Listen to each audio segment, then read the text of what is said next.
Oh, hello. Happy Yeah. Monday, everyone. Hi. Welcome. I know it's the best part of every Monday. I say it Yeah. every week, but it's absolutely true every single week. No, that's so nice. I mean, and this time I'm not coming off of a week stay in the hospital, so it's fantastic.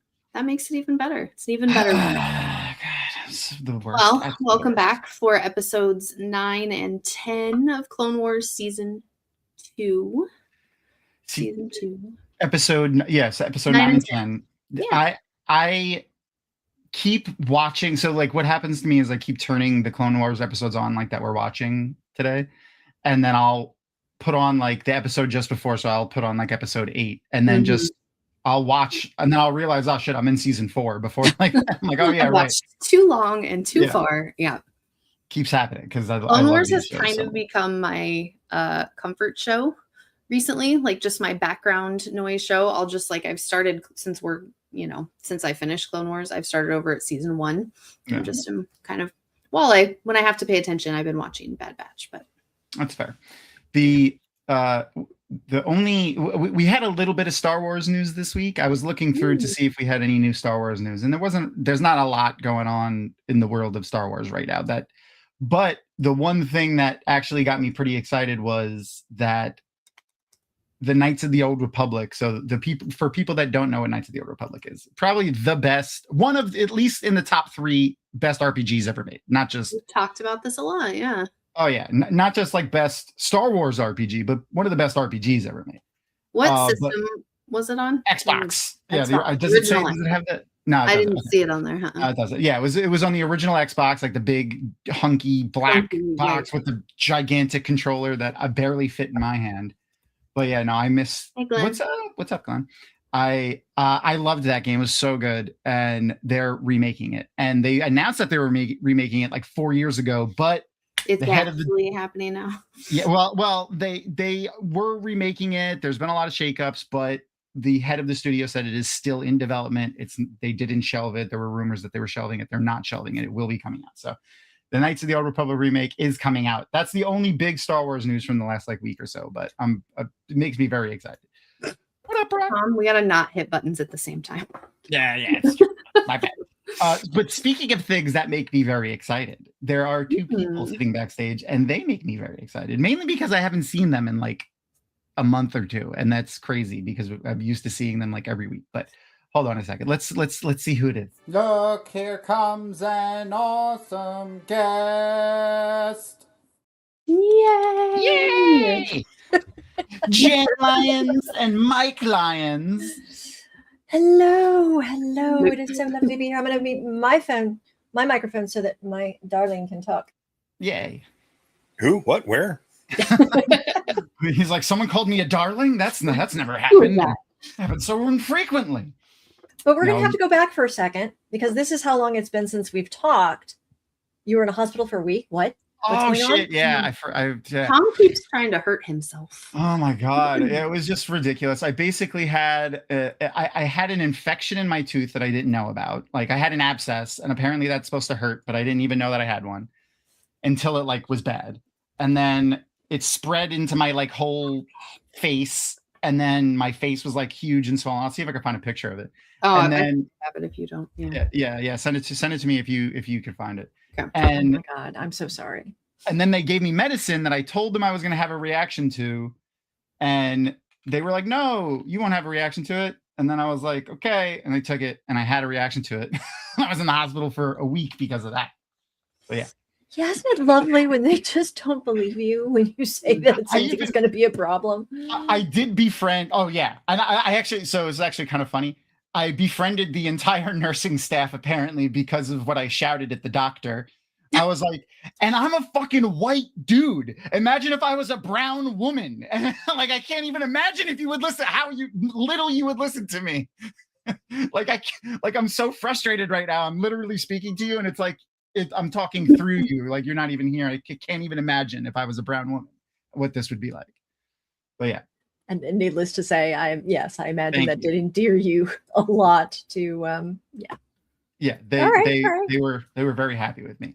And I actually have a date, a standing date with one of the charge nurses. Her name was Carla.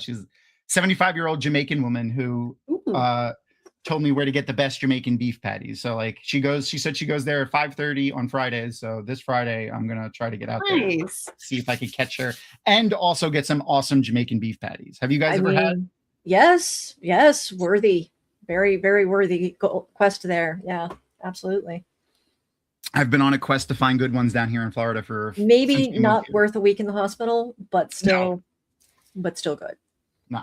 Okay, Tom, I can't find it. We have too many photos. It's okay.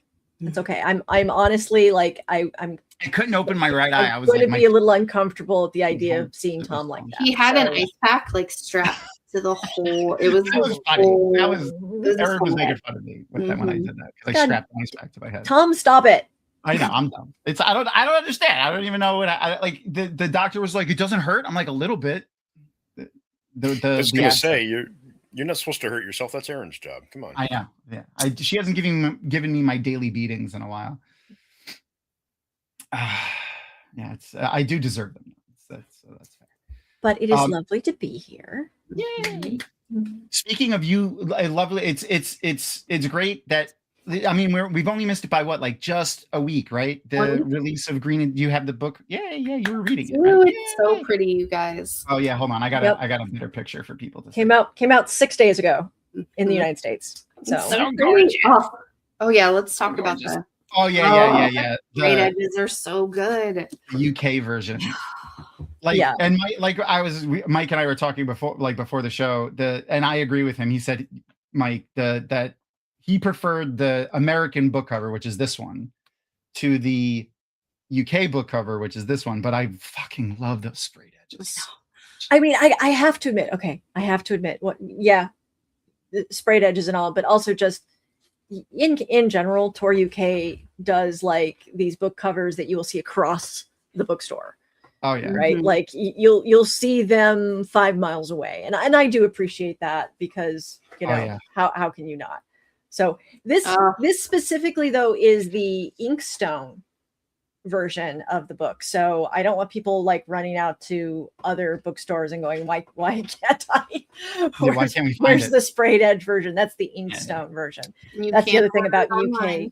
From the UK, it will ship on the 10th, it says. Okay. That's the other thing about the UK stuff is that like they do a lot of special editions. So yeah. But it is otherwise it is the same version of the book. It's just a difference in the covers. I mean, they know they know how to pander to our hearts. They know what they know. They didn't even go in and add "use" to all the words color, armor, etc. It was amazing. So, good. That was good. No, they're good. I love your elevator pitch for this book. Do you want to? I mean, I've given a lot of pitch. Which one are you?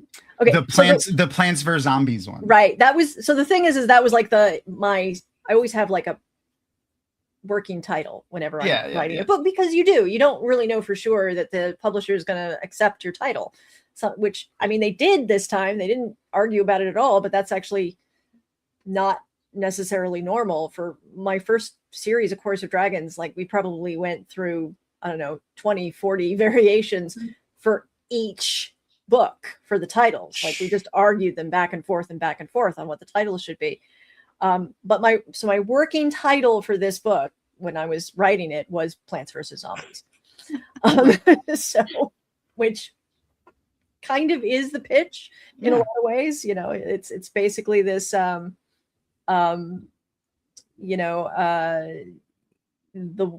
woods start coming alive with these very sentient, very vicious, very not really very fond of humanity plants, and this young initiate who's never quite been able to get into the full being of a knight, never been able to pass himself and get to the stage of being a knight, finds himself in the very awkward position of having to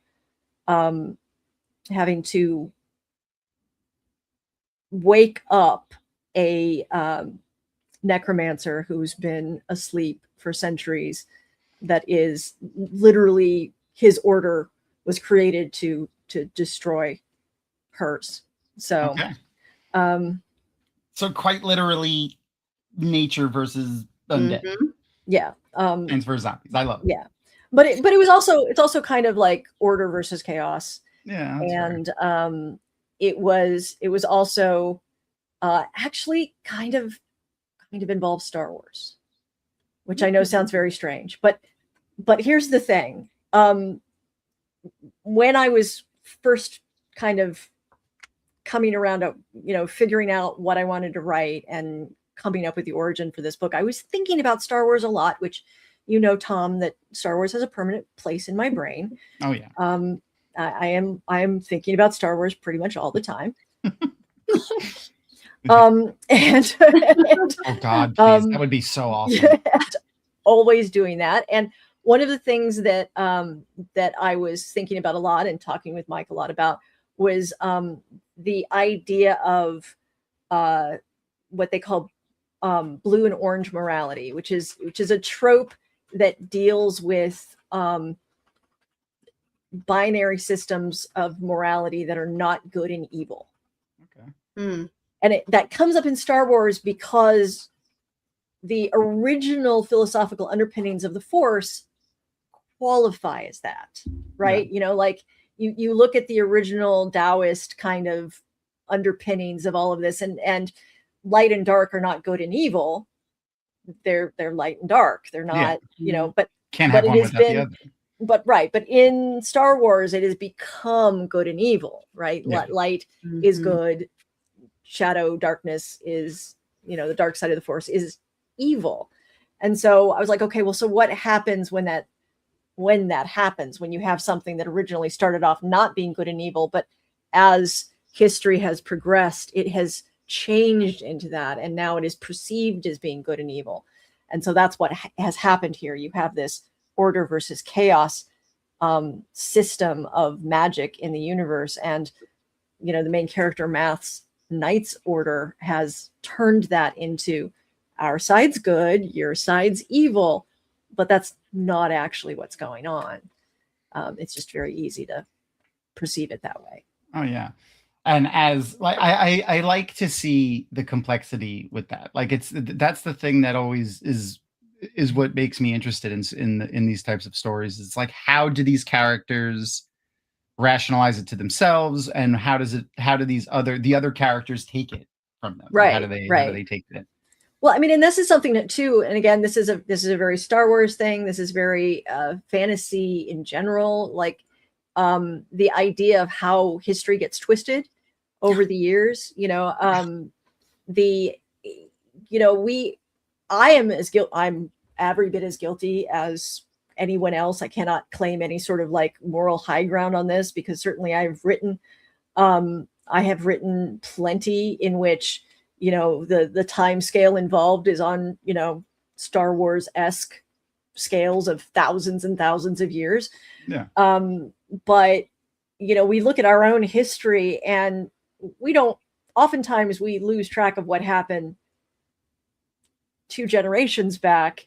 We lose track of what has happened in the 20th century. We lose track of, we have these huge, have no idea what happened 1,000 years ago. We've lost track of so much stuff. So I kind of wanted to play with more realistic timescales of, if something happened 1,000 years ago, no idea, it just gets completely lost in all of the myth and the expectation of what everybody just assumes has happened. We all have this idea of what happened, in the Dark Ages. And then, we keep finding out that it wasn't what we think it was, that there was all this stuff that happened that has kind of gotten pushed away. So you mean like a story turns to legend, and a legend turns to myth, and then a myth is long forgotten until the story comes. Yeah, just exactly like that. Except it turns out it doesn't take nearly as long as it took. No, it doesn't. It does not. If all we need to do is look at American history and to see that it does. It absolutely does not. Yeah, it absolutely does not. Speaking of American history, it is, as last month was Black History Month, this month is Women's Month. They have International Women's Day, which I think is was yesterday. It was March. It was 8th. yesterday. Yeah, it was. Yeah, but they or at least the U.S. government, the White House in the past has declared during the month of March to be Women's Month. So we'll see if this current president does that as well. But I had a thing from this day in women's history. They didn't have anything for the 9th, but the 8th was the International Women's Day. Was the origins traced back to the protests in the U.S. and Europe to honor and fight for political rights for working women getting the same pay as men. Back in like the 1920s was like the start of National Women's Day. But one of the cool ones was for March 12th. Juliette Gordon Lowe assembled 18 girls together in Savannah, Georgia for the first ever Girl Scout meeting. Oh. And I loved that. It was what year was it? I forgot. I wrote down her name, but I didn't write. It was 1912. 1912 was the first Girl Scout meeting. I thought that was cool. Did you know that Girl Scout cookies was originally a recipe that they used to make at home and then go and sell? Cookies were not made at a factory and then shipped out in boxes. That makes sense. The girls would make the cookies at home and then sell them. Oh God! Now all I can hear is this song in my head. Thanks, Although, thanks for that, Mike. That's okay. I got another one for you. You're looking for on this day in women's history. Yeah. On this day in sorry, it's tomorrow. Oh, this website betrayed me. Oh, what is it? On March 10, 1997, Buffy the Vampire Slayer debuted on the Warner Brothers channel. That's a good one. That's a good one. We were talking. I was talking about. Oh, so shameless plug. I did another. It's an ongoing convention that they do called Continual. You've heard about it. You've heard of it, Jen, right? James Nettles does it. I don't know if you know James. He gets around the Georgia. That's okay. There's like literally a convention going on every week out here, so it's really easy to This is it's a virtual convention that never ends. That's why it's called Continual. So they just do all throughout the year. They just record panels and put them out throughout the entire year. It's a ton of fun. I did a panel on Supernatural, the show, the magic system in Supernatural, good or bad, and we talked about that for an hour and a half, and it was a lot of fun. But I brought up some of the witches in it, and two of them were one was James Marsders and his wife. What's her name? Carpenter. Charisma Carpenter. Yeah, I was like Sabrina. I'm like, that's not it. Yeah. Shut up, brain. Charisma Carpenter, or AKA Cordelia and Spike from Buffy. But they were witches in the show, and they were trying to kill each other, and we were talking about like neutral to like evil witches, and they were the first two that I thought of. Okay, so you mentioned earlier when we were when you jokingly, hopefully maybe someone will call you to do a Star Wars character or a book or whatever. I mean, so if you could pick, like, let's say out of all of the new stuff that's out right now, like a character to do like a book on, like, Delilah Dawson did Phasma, like if you could pick a character, both of you, to do like a standalone novel, like to, whatever it is, maybe they're going to use this character in a future movie or TV show and they want to build it up. Leia, okay. Leia. No, I don't even have to think about it. Clea. That was who I was going to say. I mean, Mon Mothma would be doing stuff in the background too, but Clea. 100% Clea. Where in the timeline for her? Yeah. No. That would be so much fun. Oh my God. Now my agent knows. He knows. Okay. Where would you throw the dart in the timeline for her that you would want to focus on? I mean, I'm flexible on that. I think it would definitely, I would want it to be after, right? I don't want it to be before. I think I would definitely want it to be after the Battle of Yavin. But it could be, there's so much flexibility there. Yeah. I'd even go a couple days before that and start it with literally when Andor ends, like how she gets off Coruscant. That's fair. That would be good. And what she does, Yeah, there's just a lot that you could do with her that would be really awesome. Her making her lightsaber would be epic because that's canon now. Oh God, I want to see it so bad. And I like, rip Carrie Fisher talking about women, doing amazing things. I don't know. A lot of people don't know this. I know you guys know this, but a lot of people don't know, in chat out if you didn't know this. Carrie Fisher is famously like a script doctor. So like when scripts would need endings or they were having like problems writing a script or problems, they were stuck somewhere in a script, Carrie Fisher would very famously come and help them finish scripts. I did not know that. Yeah, no, she was really good, and she was involved in a lot of stuff. Her fingers were in a lot of movies that people didn't know about. Just to name a few: Hook, 1991, like the Robin Williams Hook. Love that the movie. First Sister Act movie, which is one of my favorite movies ever. Yes. Made in America. The Last Action Hero, which is one of my favorite Arnold Schwarzenegger movies. Easily one of the most slept on Arnold Schwarzenegger movies. Outbreak, which was that Morgan Freeman and Dustin Hoffman? Dustin Hoffman, I think, was in that. I don't remember who else. It was the one with the monkey. Yeah. The monkeys, and it spread some sort of epidemic or something like that. Wedding Singer, Coyote Ugly, Scream 3, just so much stuff. So much stuff. But also Star Wars, The Phantom Menace, and The Attack of the Clones. Yeah, she was super reliable. So, she very quickly got a reputation as being somebody you could count on to fix stuff. But no, just to make sure, I said Clea, not Leia. Oh, Clea. What's her name? That's from Andor. Luthien's Clea Martin, handler. Elizabeth Dullow's character, Yeah, Clea. Yeah. Okay. Plenty of people have done Leia stuff, and I respect it, and it's wonderful. But no, her. Leia. I love her so much, and that she is just a fantastic example of an actress being so amazing that they just kept giving her a bigger and bigger role. Yeah. Her part was originally pretty small. Yeah, like you said. And then she was just so amazing. They kept expanding her part. Yeah, she was amazing. That's the one. I had the theory that she was really the one in charge, like the whole time. Like Luthen was following her orders. She kind of was the one in charge in a lot of ways, you know. She was the one making a lot of the tough calls. And you don't notice it until like the last 3 episodes, but yeah, she from the time she was a kid, she was kind of the one in control of that relationship. Yep.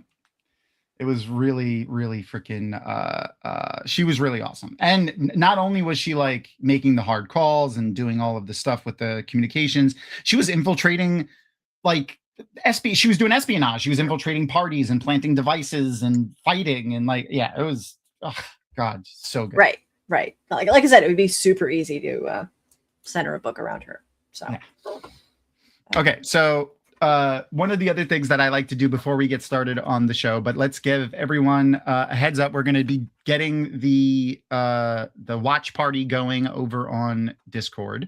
So if you aren't already a member of the Drag 'em Out Discord, Erin will share, I think, a link in chat in a minute here so that people can join. Go ahead and check out the way to join the watch party. It'll be in the Discord thing. Right now, if you go in there, you won't see anything, but you will soon. But before we do that, one of the other things that we started doing at the beginning of our little shows, and I have a little silly intro that I think good made correct. I think I still had uploaded. We had a song for a minute. I know. I had to take it off for a second because it was too big. It was too big. Yeah, it was too big. And I needed to upload things like, this. The bleeps. The sweeps. And the creeps. I mean, when you're prioritizing content, clearly that takes them. It's true. It's true. So I don't have the intro uploader right now because I had to, upload stuff like that. But what's his name? Something Winslow. I can't remember his name. He's a stand-up comedian. So fucking hilarious. He's been in so many things. Yep. It's Michael Winslow. Right. Okay. Yeah. Freaking. Oh, there you go. Yeah. So freaking great. He still does stand-up too. He was in Florida recently, but he didn't come to Tampa. I really want to go see him, before it's too late. But so one of the things that we've been doing is talking about what are we watching or reading or playing lately, like just for ourselves, something that we do just for fun, not something that we were doing for reading a book for a friend, like a beta read or something like that. Just something that you did for yourself. Jen, do you have something? Do I ever? Well, I mean, okay. So what we just did was Mike dragged me over and sat me down and made me watch Starfleet Academy, the first season. So I'm now up to date on that. So good. And yes, so good. I really enjoyed the hell out of that. And then the other thing that is an ongoing treat is this has been the first time for season 4 that I've really been just sitting down and getting very, very into Critical Role. Okay. Because season 4 has been amazing. Brennan Lee Mulligan and just the whole just the whole cast and the world building and the way they've been doing the storytelling and the whole thing has just been phenomenal, and it's been really enjoyable. So I'll watch anything that Brennan Lee Mulligan does. I love that man so much. Yeah. And they've been doing some really, really cool things. I mean, as long time, Mike and I have been playing D&D for a very long time.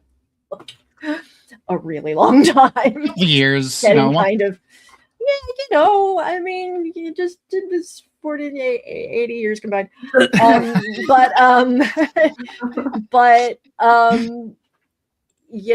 So as a result, there are times where they will forget they have an ability or forget, a rule or mess something up, and we're just like,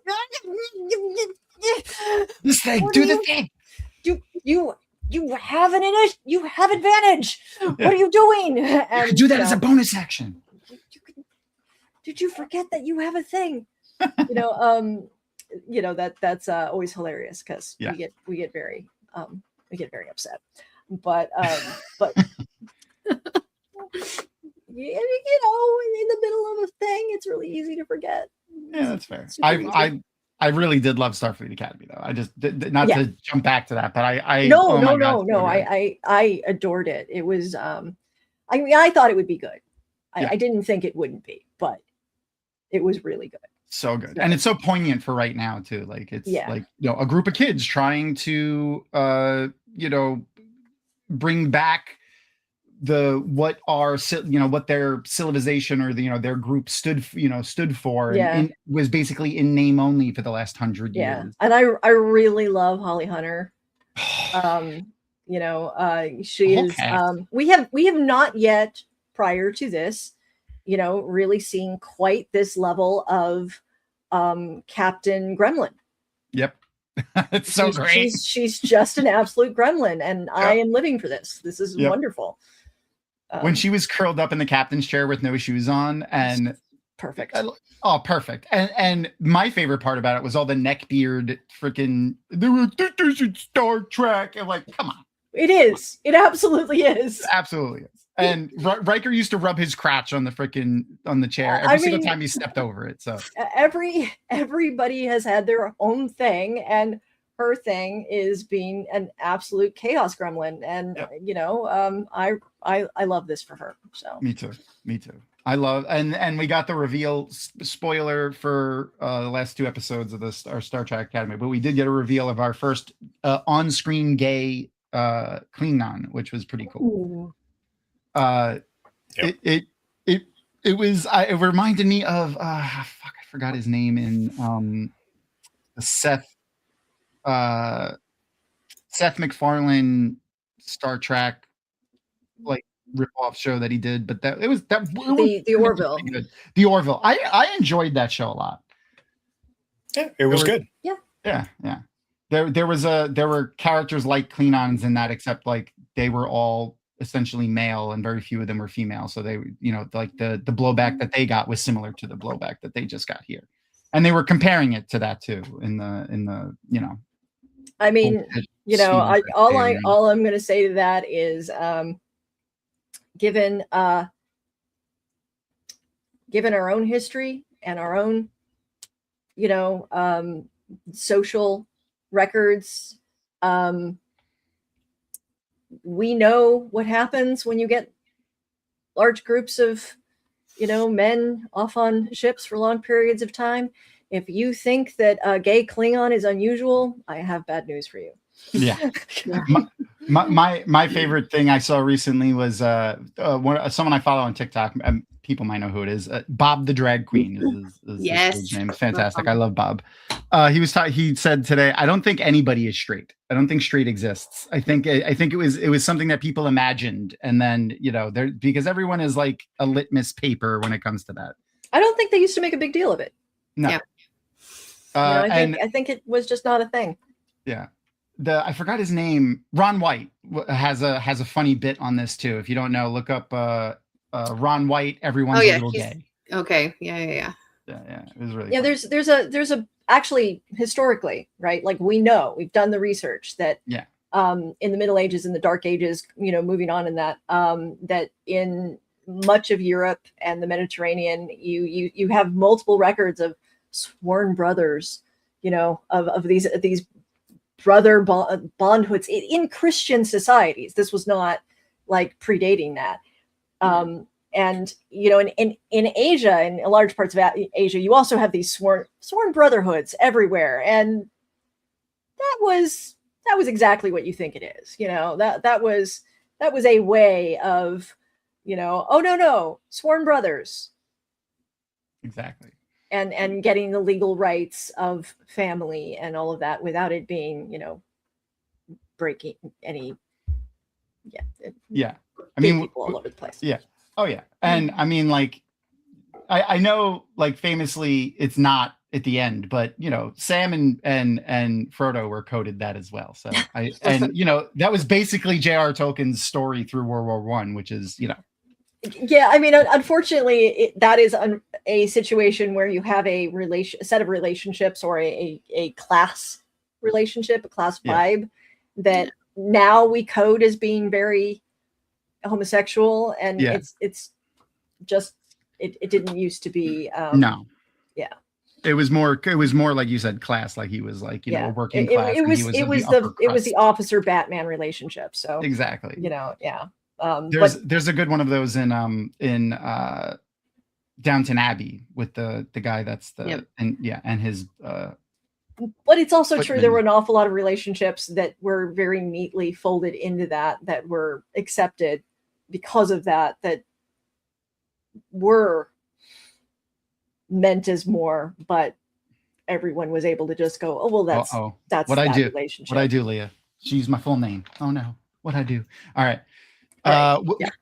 So the thing that I watched was the last two. The newest Jurassic Park movie landed on Netflix recently. Ooh. and I realized I hadn't watched the last 3 Jurassic Park movies. So I was like, oh, let me watch those. So the first Chris Pratt one was like, meh, it was okay. Like I liked it. You're not in trouble this time. She was giving you the character's name. Oh, okay. Thank you. The the preceding Jurassic World movies were just bad. Like I hated like every second of them. But the Scarlett Johansson one that just came out, I actually liked it. Okay. Like it felt very much like the original, the same beats, but also they went back to the feeling of the original movie. Like in that it was like a thriller horror-esque type of movie. Like that was what they were going, instead of like cheesy action movie, like what is what the Chris Pratt ones felt like. This one felt like a horror film almost, very much like the first one, and I liked it a lot. I totally agree, Leah. Anything that I really enjoy her a lot. I even like that crappy "You Use 100% of Your Brain" movie that she did. I forgot. What that was. Oh yeah, Lucy. yeah. I had a really hard time getting past the "you use 100% of your brain" thing. Yeah. Because of course that's not how that works. But not at all. But hey, Mike, do you have any answers to that aren't the same as what I just answered? Well, yeah, because you guys watch the same thing. Yeah, I mean, as far as video games are concerned, I still periodically dig out Conan Exiles and just build a village. But I feel that. in terms of TV, I have been beginning my yearly rewatch of The Expanse. So. Oh, okay. Oh yeah. Oh, and the Expanse, like, huge open world RPG is also like they said. Yeah, they said basically still in development. They showed a little bit more gameplay like last week, and I got excited about that. It looks pretty good. Which is fun because, of course, it started as an RPG. Yep. It didn't start. Or it was started as a pitch for an RPG. A pitch for an RPG, yeah. So I love that it's going back to that. Yeah. Yeah. If anybody doesn't know, so James S.A. Corey, the writer of The Expanse, is actually Ty Frank and Daniel Abrams, two different people. And Ty was trying to create an MMO, which is why there were like 3 factions. He wanted there to be the sort of Elder Scrolls Online 3-faction instead of just 2 factions like World of Warcraft. And he had a whole big Bible of stuff, and he was pitching around, and he couldn't get it done. And then he was talking to Daniel Abraham, who was at the time George R. R. Martin's personal assistant. And Daniel said, well, why don't you write it? And Ty said, because I'm not a great writer. And Daniel went, well, as it turns out. As it turns out, I know how to pen a word or two. Turns out he does. The game looks awesome though, and I loved the show. I need to go back and read. I haven't read the books. I've never read the books. I have gotten a lot of shit for that. The books are good. I know, really good. The books are very good, but I will say 2 things that the show did better. Okay. The show introduced Avasarala in the very beginning. In the book, she doesn't show up until book 2. I've heard that. that. Book 1 is super concentrated on just the crew of the Rocinante. It's very, very great focus on them. And the other thing is combining characters and excluding anything that was boring. Book 4 was actually kind of dull. It's the one where they're on the alien planet and everybody goes blind. And it was just a lot of that happened in the book. Okay. And it was actually kind of a little bit boring. And then also, like, Kamina Drummer is a merge of 3 different characters that didn't need to be 3 different characters, obviously. Okay. I think them recognizing that Christian Avasarala was amazing and needed to be there from the very beginning, very wise of them. My problem is I always have an issue when it comes to sci-fi books. Like it pushes me away. Yeah. For some reason, I don't know why. It's when it starts to get like, I know The Expanse doesn't do this, but like if it gets like too hard sci-fi, like too science-y and mathy, like really getting into nitty-gritty numbers and things, like I don't need to, like, just make it the magic. I don't need to. No, this is written very much as space opera. Yeah. You know, like people talk about it being grittier, but it's grittier in terms of vibe. It's not grittier in terms of like, we're going to sit down and talk about like the hard math and the exact, air concentrations in the, it's not hard sci-fi. Yeah. I've heard that about Expanse. Yeah. They'll like mention things like that, but they don't go very deeply into it. And I mean, this is the thing with teleporting space rings that teleport you to other parts of the galaxy and the alien von Neumann machines. Like, sure, it's a space opera. Yeah, I mean, they all have their magic in them. Star Trek has it too. They're dilithium crystals. Tom, have you read any of the Star Wars books? Like ton of them. Okay, have you read Dark Disciple? That's what I started this last week. I started trying to listen to it, and I realized that I just don't have like the chops yet. Like I would start thinking about like, I was like, who's Kit Fisto? And then I missed the next thing that happened as I tried to like retrieve that from my brain. So I got the digital copy too, but it's been really good. And especially for watching Clone Wars right now, like it fits very well with where we are right now. Yeah. When you haven't done a lot of deep dives into like video games or books, and you're going into jumping into the books, and you've only seen like the cartoons like once. Yeah, when they start pulling out like Jedi that have never really been named, like I know who that is. Hold on, it took me a minute. Now, what did he say there? And so yeah, reading it is better because I mean, it's a thing in Star Wars that everyone gets a back history. Everyone gets a backstory, no matter who it is. No matter who it is, they have a name. They have a backstory. They have a whole like they are the star of their own thing, that they're their own whoever they are, and unfortunately that's very intimidating to newcomers, right? Like that, not to us Wheel of Time fans. I mean, if anybody's going to be able to just wrap their head around it easily, it would be Wheel of Time fans. Yes, that is fair.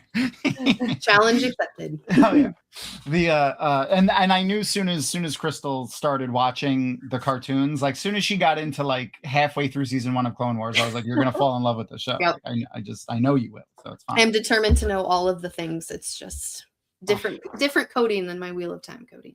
Yeah, it's so good. It's so good. Yeah, I mean, looking back at it, if you want to understand my writing the way it is, probably all you need to know is that I'm a huge Star Wars fan. Oh yeah. So, extremely complicated backstories. I'm there. Yeah. I'm there. Speaking of extremely complicated, no, it's not that complicated. Erin will share the link on how to join the watch party again, and then I'm gonna give everyone once she shares the link again, I'll give everybody like a 3-second countdown, and we'll press play on the episode. Also, are you guys watching The Pit? No. If it is one of the best character dramas that I've ever seen, but it's not a drama. No. I know what it's about.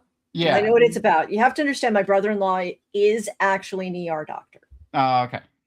So, and when he told me that he couldn't watch it because it's too accurate.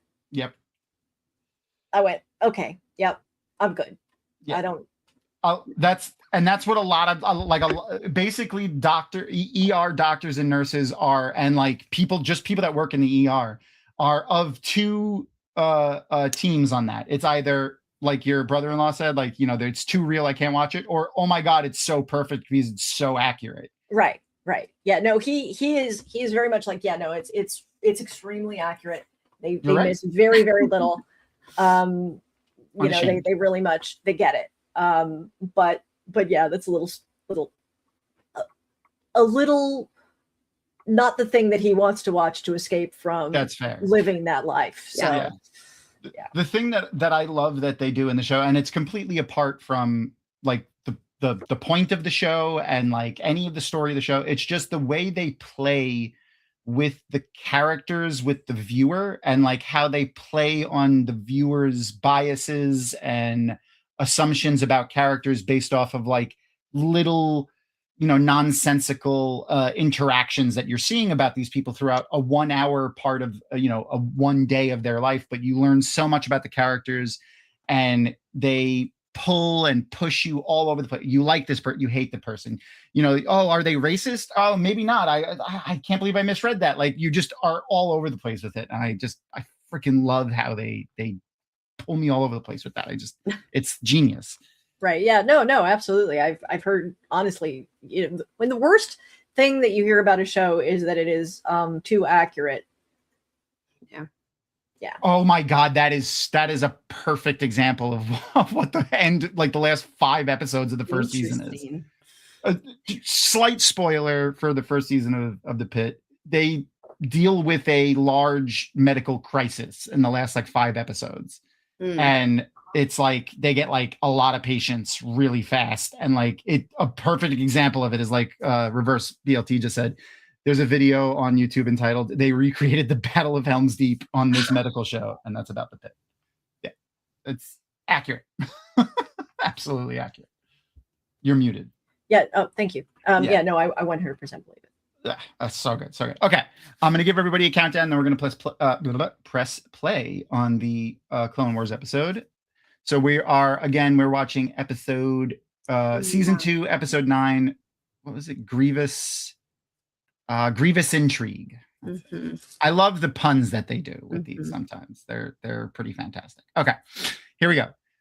And we do have the subtitles on. They will stay on. We're not going to skip anything. We're not going to skip the recap, and we're going to just play it right into the next episode when it goes. I will say, having watched like all of the Tales of the Jedi, Underworld, whatever, and Bad Batch, I miss these intros. I loved it. It was one of my favorite parts of Clone Wars was these little intros. It might be why I fell in love with Avatar: The Last Airbender so fast too, because they did the same kind of thing last week on Avatar: The Last Airbender. Yeah, yep, my favorite. All right, here we go. 3, 2, 1, and play. Everyone should be able to control the volume themselves through their own stuff. Feel free to mute me in Discord so you don't have to hear me in 2 places. For everything you gain, you lose something else. I love the quotes. Jen, do you think there's anyone in your new book, Green and Deadly Things, that could benefit from that bit of wisdom? Wait, what bit of wisdom? The quote in the beginning, where it said, "For everything you gain, you lose something else." Oh yes, absolutely. There's a or from any of your books, really. There's a lot of Star Wars in my stuff. So. I mean, I grew up on this. Yeah. I've told you about this before, that my first experience with Star Wars was what I like to call the Jawa viewing method, which is that you've hacked cable on one horrible TV so that it gets the computer, and then you've stolen cable on a different horrible TV so it gets sound. You've stacked them above each other. This sort of, and that was my introduction to Star Wars. That's fantastic. It was a very authentic experience, I feel. For sure. Erin's introduction to Star Wars was Spaceballs, because she saw that before she saw Star Wars. I love that so much. Yeah. It's all mine. Yikes. I know. And I think she said she saw Disney's Robin Hood before the Kevin Costner one, or before any of the serious ones. But it wasn't the Mel Brooks one. Yeah. My introduction to Star Wars was really not wanting to go see Star Wars in the movie theater, because I really wanted to go hang out at this river in the city I was visiting at the time. And and now X amount of years later. 49, right? I mean, 77, right? So yeah, 77, yeah. I wasn't going to say it. When I mentioned the Knights of the Old Republic game earlier, I almost got exactly right when it came out. It was 2003, 23 years ago. It's on PC too, by the way. Yeah. They currently have it on Steam, but it's not the remastered version. So you can play it, but it'll be the original 2003 Xbox graphics, which is fine. I mean, I still like it. I've played it in the last 2 years. I've played it because I play it every now and then. They're just not good compared to modern day graphics for video games, but yeah. A little blocky, but it's still great. Oh God, I love this. Some of my favorite armor is in those games. There's Kit Fisto right there. Mm-hmm. A Nautilin. Nautilin. Yeah, that's their race. Species. Yeah. Speaking of, I learned something new about Star Wars that I never knew before. So Erin got me this Star Wars calendar that has a different Star Wars fact on it every day. Yeah, and it had one about the Jawas that I didn't know. That the Jawas and the Sand People are divergent evolutions from the same race that originally inhabited Tatooine. That's maybe, I don't know. They've gone through so many different versions of what those two races are that who knows. I don't, and this is apparently canon, this thing, so I don't know if that counts. I have no idea. Like everything else in it that has been in the canon section of the stuff, but I don't know if this is. I couldn't find it in the Wikipedia canon section, but last I knew that was canon, but I don't. These things can change. Yeah, especially with the new stuff that they're doing, where they're redefining everything. So I'm interested to see what they do, if they do anything with it. But yeah, I mean, certainly Asheret Het and some of the others that were raised amongst the Sand People, they made a point of them being human and not the same race as the Sand People. Yeah, so that does imply that they're a separate race. Yeah. I could see the Sand People being like kind of like the Mandalorians, where they just like maybe accept people into their, you know, groups that aren't necessarily their species. That's not canon. I mean, it's certainly yeah. I mean, there's been a lot of debate. They really haven't established firmly how it works with the Sand People. Yeah. So I like what they did with them in Boba Fett. All I know is that you shouldn't call them Tusken Raiders. Yeah, no, they don't like that. That's not that's not PC. That's not the correct term for them. Yeah, that's the slur that the humans of Tatooine use against them. Yep. The I liked what they did in the Book of Boba Fett with them. Yeah, I forgot which. I think it was when we did the Mandalorian. That was before you were on, Crystal. I think Ebony was on when we were doing that. No, I think I was here. I just didn't know what was happening.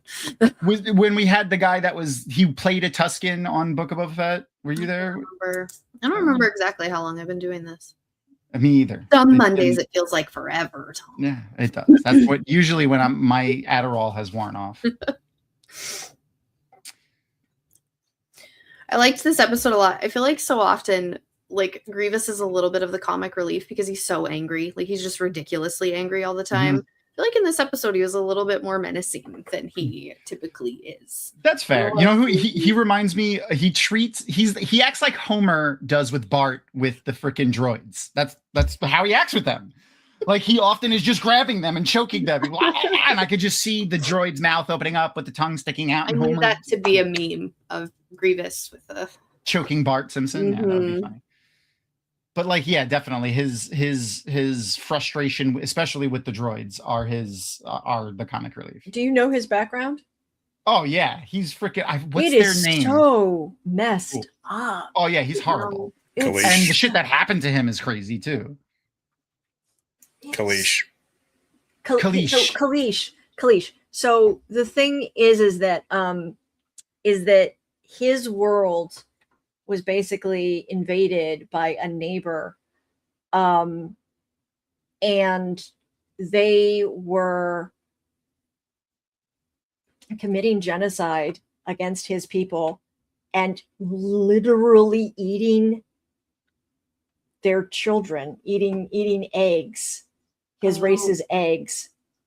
And this other race managed to convince the Republic that the Kalish were in the wrong.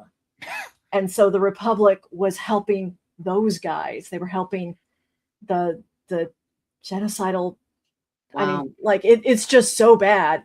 And yeah, I mean, dude has reason to be upset. He completely has reason. Yeah, specifically with the Republic. Okay. You know, of course, he was done dirty. His whole people were done dirty. Oh yeah. Yeah. He's kind of like, if you go back to, so what year was this that this episode would have aired? Yeah, where would I learn that story? Where's Oh, there's an episode that touches on Grievous. But that's like, and you get a little bit of the backstory, but that's mostly going to come from like the books and the video games. Yeah.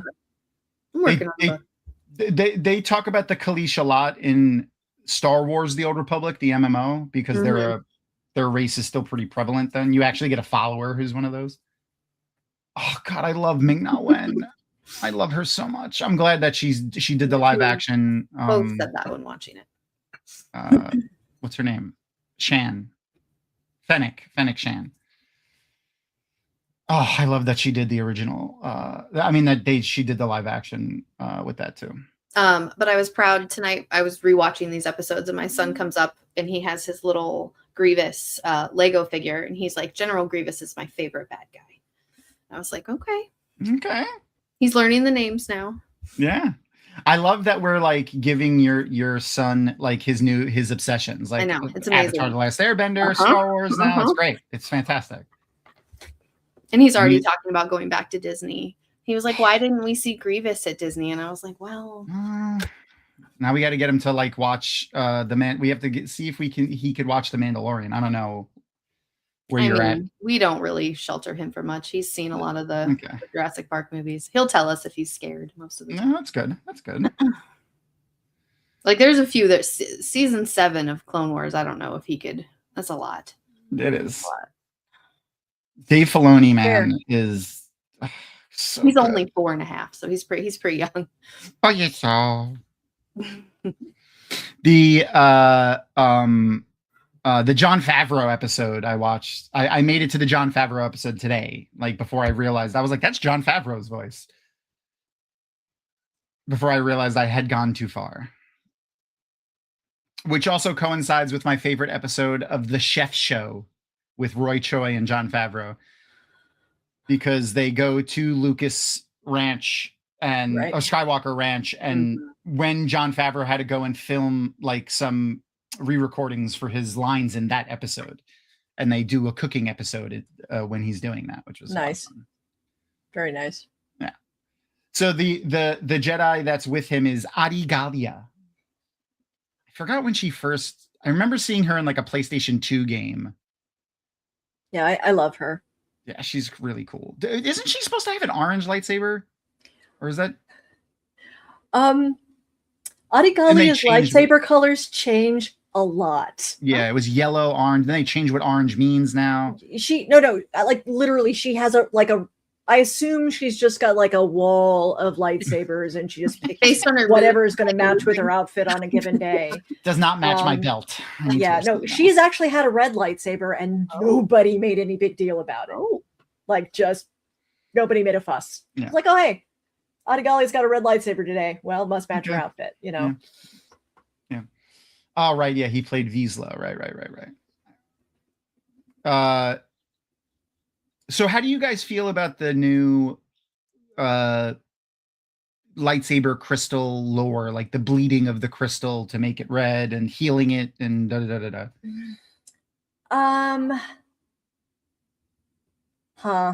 I do not have a problem with it. But I also don't want that to be the only way to get there. Right? Like, I personally have always had a problem with this idea of red lightsaber crystals automatically evil. You know, what? No, come on. But you know, sure, if you given how lightsaber crystals work, the idea that you can, you know, pour all your anger and hate into a crystal and that will cause a substantive change to its structure and its abilities, sure, makes sense. Yeah. Sure. But I also like the idea that you've got Sith, you know, technology that's running around and making artificial crystals and doing stuff with it, you know. I like that sort of, we're just gonna mine a crystal. No, I'm just gonna make one in my kiln. You know, use Sith alchemy to create a crystal. That to me also makes every bit of sense. To me, it's like the bleeding thing. Okay, sure, whatever. But that goes back into Jen talking about like how they've made the dark side evil when that's not a Taoist vision of it. Whereas Yoda says that the dark side is all about shortcuts and taking the easiest path to whatever. So what's easier than making your own lightsaber in your kitchen? Yeah. Not having to, you know, go hunt for a crystal that chooses you. That said, I think the idea that as a ritual, right, the Sith demanding that you go and find a Jedi, kill them, take their lightsaber, bleed that, and that becomes your crystal for your lightsaber, is the Sithiest thing ever. Absolutely. And totally makes sense as a thing that they would do as ritual. I like that. And I was completely sold on it when I saw it happen live in the Acolyte. Sure. Yeah, when she did it, when I saw it happen in the Acolyte, I was like, okay, it's pretty cool. Pretty cool. Yeah. Pretty cool. Yeah. I need to give that another chance. I only watched episode 1. I really loved it. I loved it a lot. You need to give that another chance. Okay. Yes. I will. You do. You absolutely do. Lots Okay, of so people have said that. the Roof Mistress wants to know, what do you think? What do you two think about the sabers and crystals to blue, green, yellow, etc.? Like, so what are your what causes them to be that color? I mean, they naturally occur. Yeah, it's literally just the color of the crystal that they pluck off of Ilum or Kyber, wherever they get it. But usually Ilum, it's literally just the color of the crystal. Do you ascribe to the tenets of, like, the personality traits that go with those crystals, like famously? Blue's guardian. I feel like that's a green bunch of stuff that they added on later on. But I'm fine with the idea. Like, so one of the core tenets of like lightsaber crystal mythology is that as was mentioned earlier, they call out to the Jedi or the Force user in general who will get them. So the idea that like green crystals call out to people who have the personality traits of a consular versus blues call out to people who have the personality traits of a warrior or a guardian. Yeah, sure. That's fine. Whatever. What's that? I forgot. I always forget the guy's name that made that stupid test. The ITNJ, IFNT, the different personality test. Like that. Is that what that's basically Myers-Briggs. Myers-Briggs. That's what it is.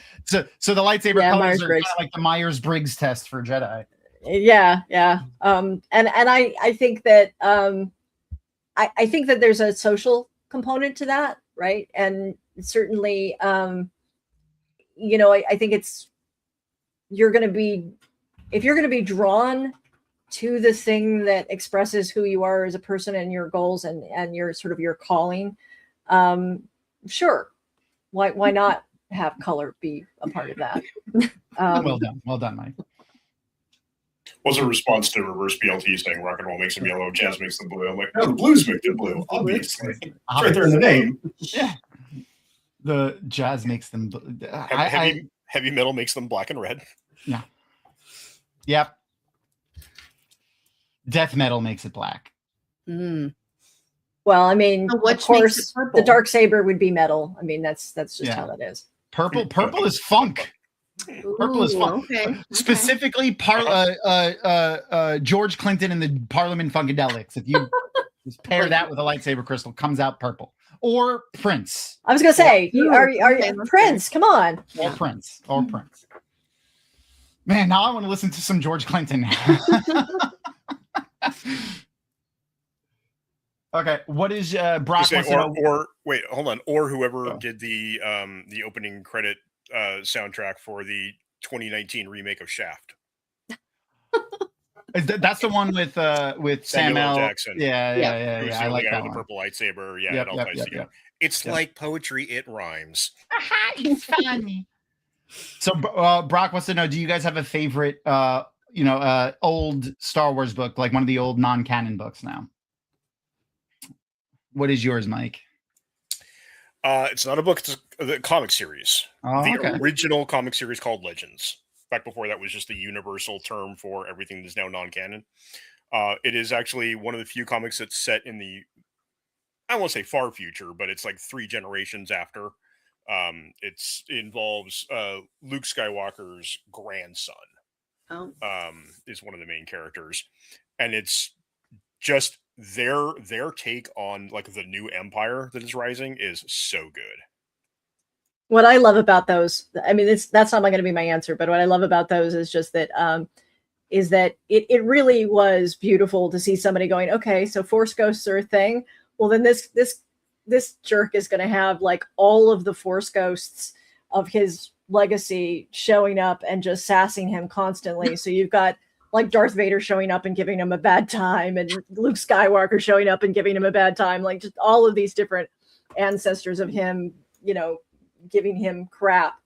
Cade Skywalker. Yeah, because part of the thing is like at the very beginning, when he's a kid, he basically just abandons the idea of being Jedi and just goes off and becomes a scoundrel. And so, Anakin and Luke keep showing up as ghosts and going, so what are you doing with your life? When are we going to have great grandkids? You know, that sort of idea.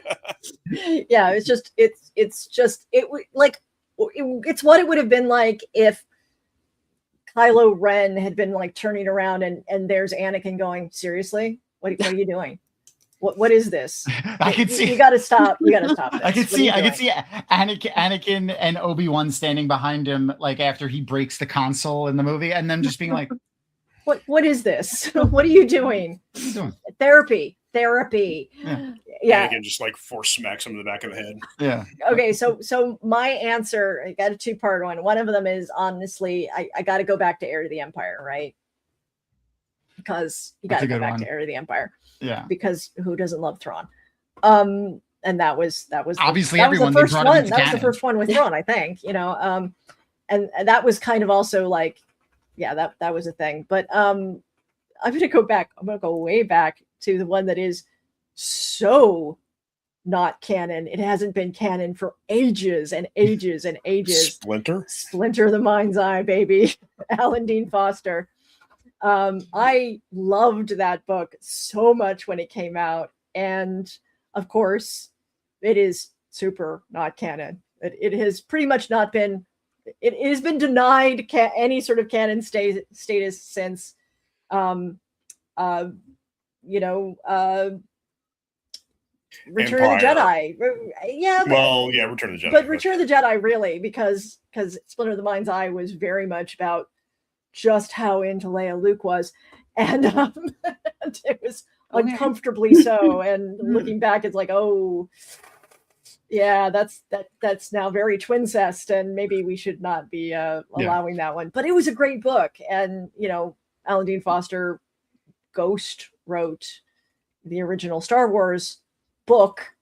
Yeah. Oh, right. Okay. And he, which is how I know, by the way, unarguably, that Lucas was making this stuff up as he went along, right? Like, you can make any kind of arguments you want, but this was the guy who was ghost writing the original book and all of the other stuff with Lucas. If Lucas had known where he was going with the twins, it would have been correct in Splinter of the Mind's Eye, and it was very much not.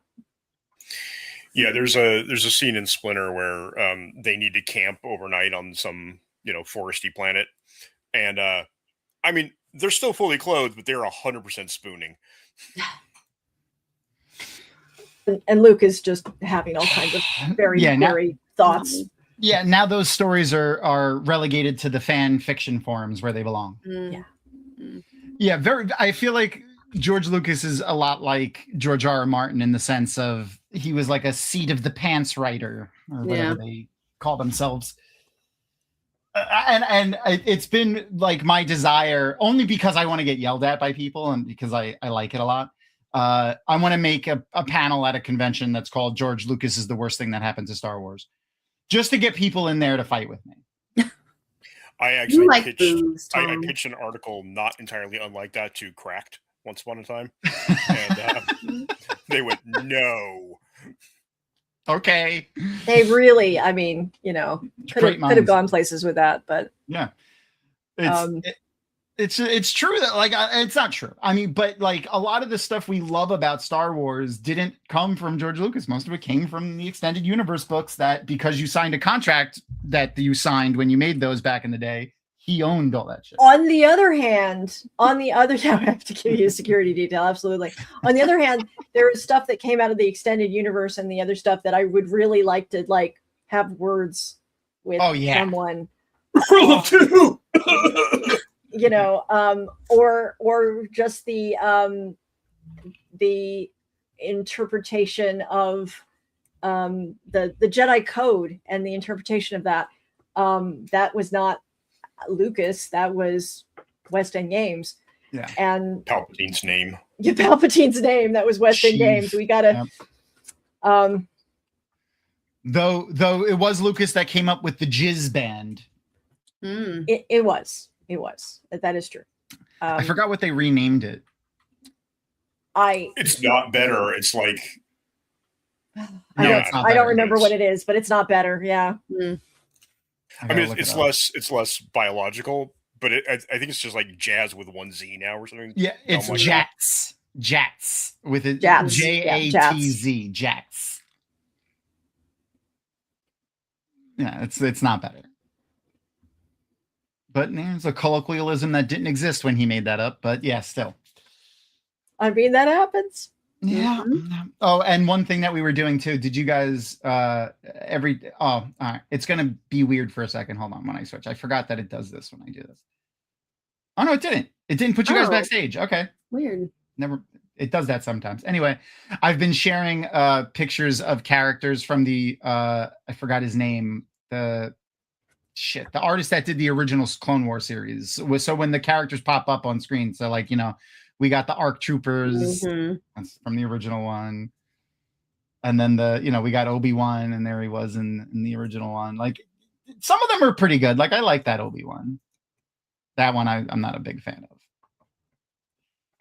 But Palpatine has got to still be the worst, I think. I haven't found a worse one than that. I don't know why his hair makes me think of the Jetsons. It does a little bit. But no, yeah, the animation style in this is just gorgeous. And it just gets better and better. And the last 2 episodes, you could see a definite change in like the budget for the shadow rendering and like lighting for the last 2 episodes of season 7. It's crazy. It's so hyper realistic. Oh yeah, when Ahsoka fights Maul, it's like you could tell they like those episodes cost as much as and Vader at the seasons. end too. Looks so real. Yeah, so good, so good. The what are they called? The battle droids. I forgot their code, what they're called, the battle droids. But I love them.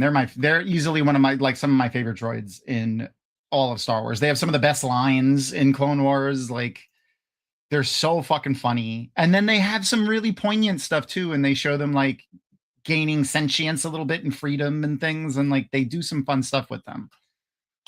Yeah, no, absolutely. Yeah.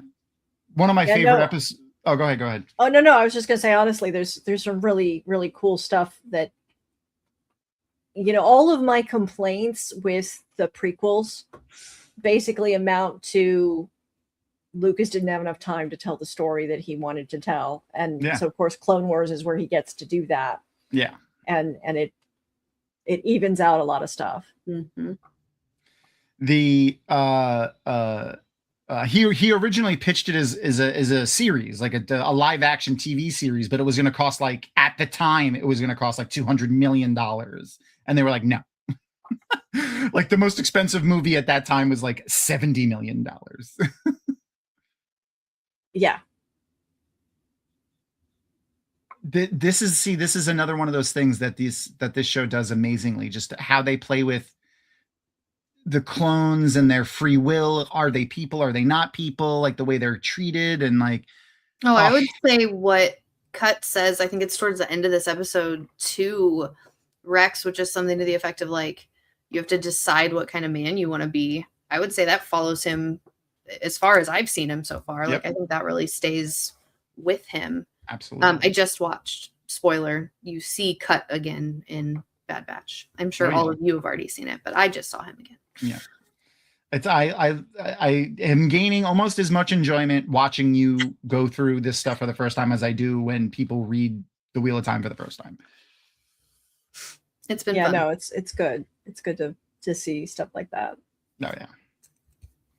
But yeah, no, there's so much in this that is just so deep.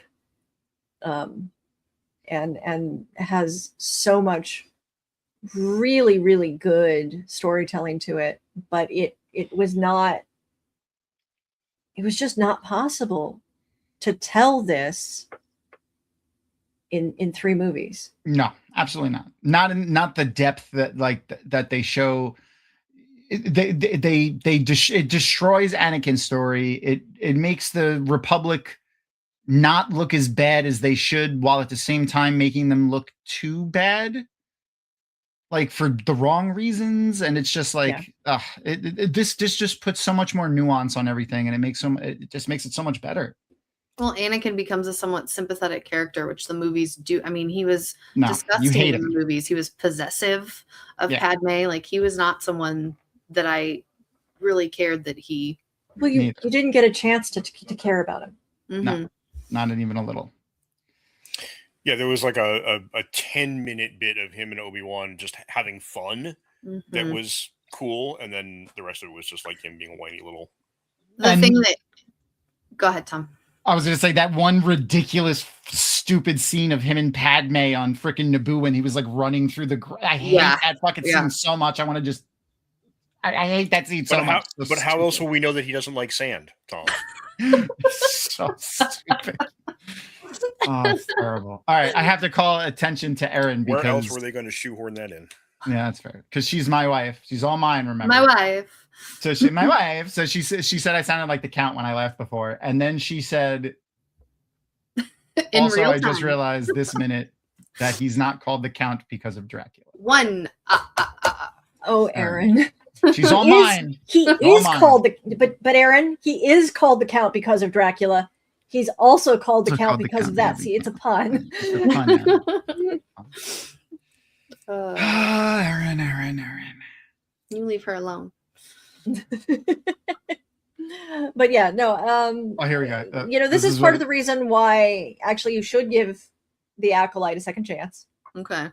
A lot of people's complaints about the show was that it was, it made the Republic and the Jedi look too much. It villainized them too much. And I'm sitting here going, but that's just the background. That's there. Yeah, that is the lead up to this. And it is absolutely canonically what is there. Yep. So, you come off of this and you think about how stuff like what's happening in the Acolyte leads into this, and I think it enriches it. No, I don't know if it was the dialogue, but just like after the opening of the first episode, which I absolutely loved, it just felt a little slow. Maybe I don't know. It just you're absolutely correct. You're correct. It does start off slow, and I do consider that to be one of the flaws of it. Okay. Honestly, I was kind of a little bit hate watching it until episode 5. Okay. And I'm not going to spoiler it. I'm just going to say that episode 5 had my jaw on the floor. I was just like, oh my God, I cannot believe that this is what they were doing with the show. And from there on in, I was good. Okay. So I know that saying, wait until you're halfway through the show and then it gets good is a little bit sus, but it is worth it. I was coming right off Clone Wars, and I think that made it feel even more, I don't know. Yeah. Slow. I can see that. Yeah. They made some decisions about how they wanted to go into it that aren't necessarily how I would have done it. But there's enough in there that I think is really cool that so cool that to me it was worth it. Mm-hmm. They had me right from the beginning because of Manny Jacinto and Li Zhonglei. Yeah. No, absolutely. Li Zhongjie. From what's it called? This freaking show Squid Game. Squid Game. Yeah. Yep, that's it. I love him. And he wanted to be in it so bad that he learned English just so that he could do it. He didn't know English before he was in the show. He learned English in like less than a year just so he could be in the show. Yeah. No, I thought he was great. And I thought that I love Manny Jacinto and I want him in all the things. Me too. But I will acknowledge that it is a slow start. Yeah, it's definitely a little bit of a slow burn for sure. But once it gets going. I was gonna say, but that was true of Andor also. Like the first couple episodes were like, oh, gee, is he still walking? Cool. That's fair. Let's watch Andor walk away again. Yeah.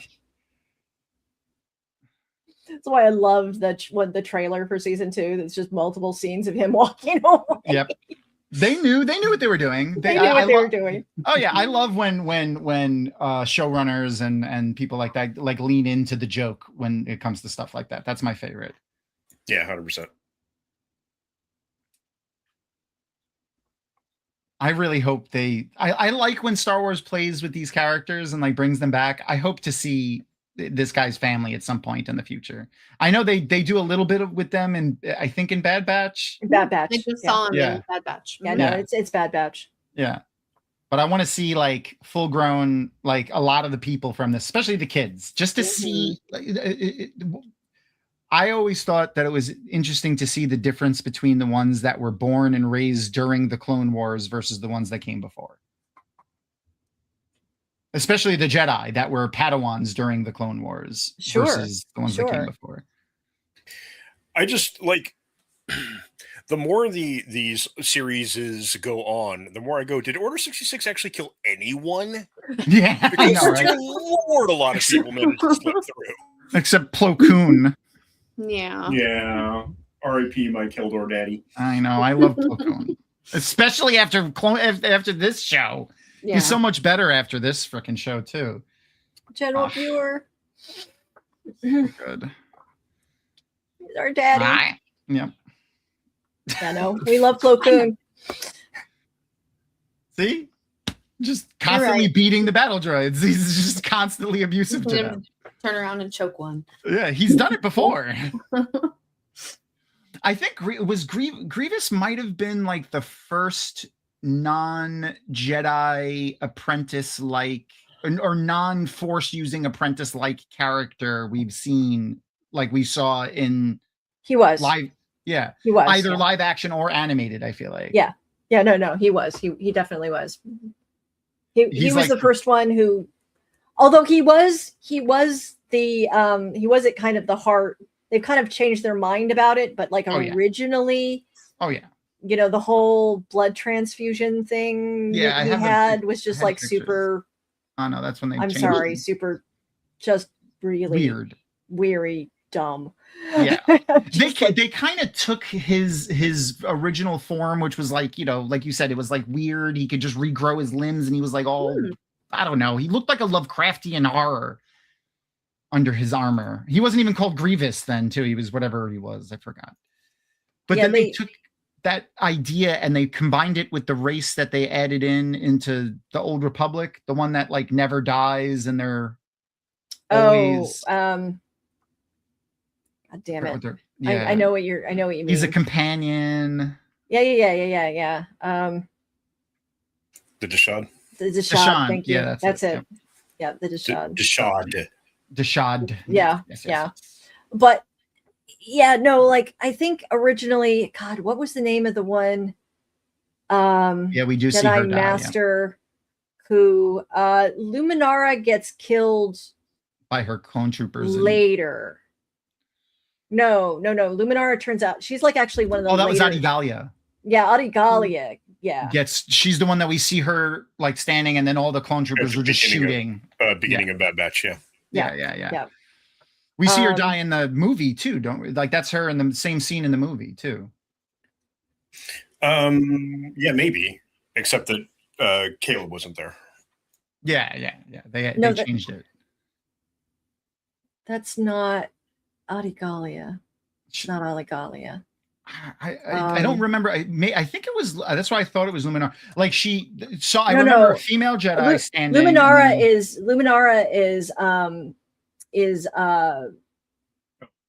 somebody else's. She's Caleb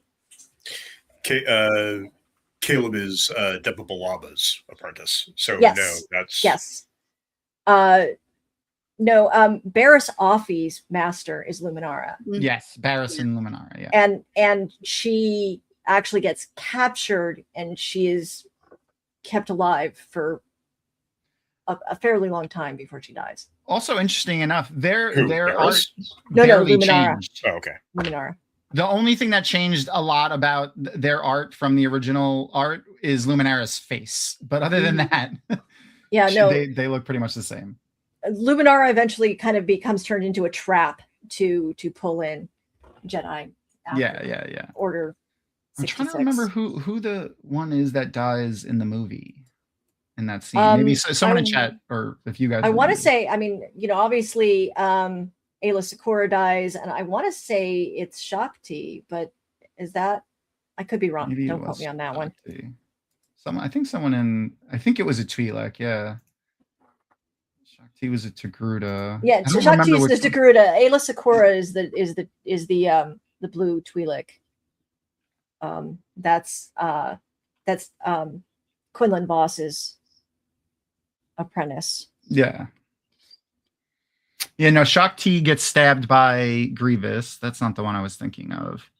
There's one where it's like they're on a like a plant planet, and you see the Jedi walk just off camera, and then all of the clones just take out their guns and they shoot to that spot. And I don't remember. And then you just see them shooting over and over and over again in that spot, and then it goes away. But you don't actually see them. What was the species of the Jedi? I think it was Twi'lek. That's why I thought it was probably Ayla Sakura. That's Ayla Sakura. Yeah, Ayla Sakura. Okay, that was pretty much the only Twi'lek they showed. Yeah. Right? I'm sitting here going, yeah. So if it helps, I'm running a Star Wars RPG right now. Yeah. Okay. And Star Wars lives in my head. So yeah. Star Wars is my second love to Wheel of Time. Is it above or below Avatar? That's true. It's definitely below. Okay. Only because of how much I love Avatar: The Last Airbender, man. But Star Wars has been a part of my life since I was like a child, though, so it's hard. Like since some of the first movies I ever saw in my life were the Star Wars movies. Well, let's put it this way: I can distinctly remember some awful kid on the playground spoilering that Darth Vader was Luke Skywalker's dad, and me being like, "No, you're lying." That's not true. It can't be true. No. I wish diarrhea upon them today. Search your feelings, Jen. You know it's true. You know it's true. No. 1 is Avatar, 2 is Wheel of Time, 3 is Star Wars. So I'd say, yeah. I mean, if anyone was gonna get she's probably right. In Aaron, we trust. Yes, we're gonna what do we FO Aaron and find out. Ooh, there we go. FO. I love how they genre shift in Clone Wars episodes. Like it's very obviously a horror movie right now. Like the lighting, like the way they do it is just so great.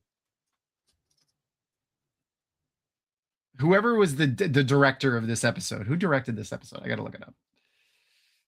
Well, I mean, that's the fun of doing stuff like this, is you do get to genre shift. Yep. It's just when they do it so well, I'm always like, wow, like so good.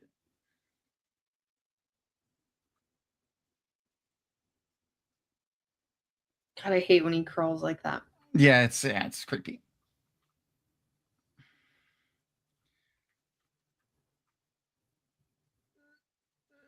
I like how they gave up on his perpetual cough pretty quick. Yeah. Because it kind of made no sense, really. Yeah. I mean, and it was probably miserable for that actor to have to do all the time. Yeah. Robert Dalva directed this episode. What is he famous for directing? Jurassic Park, Captain America: The First Avenger. Oh, Rex. Probably won't remember any of this.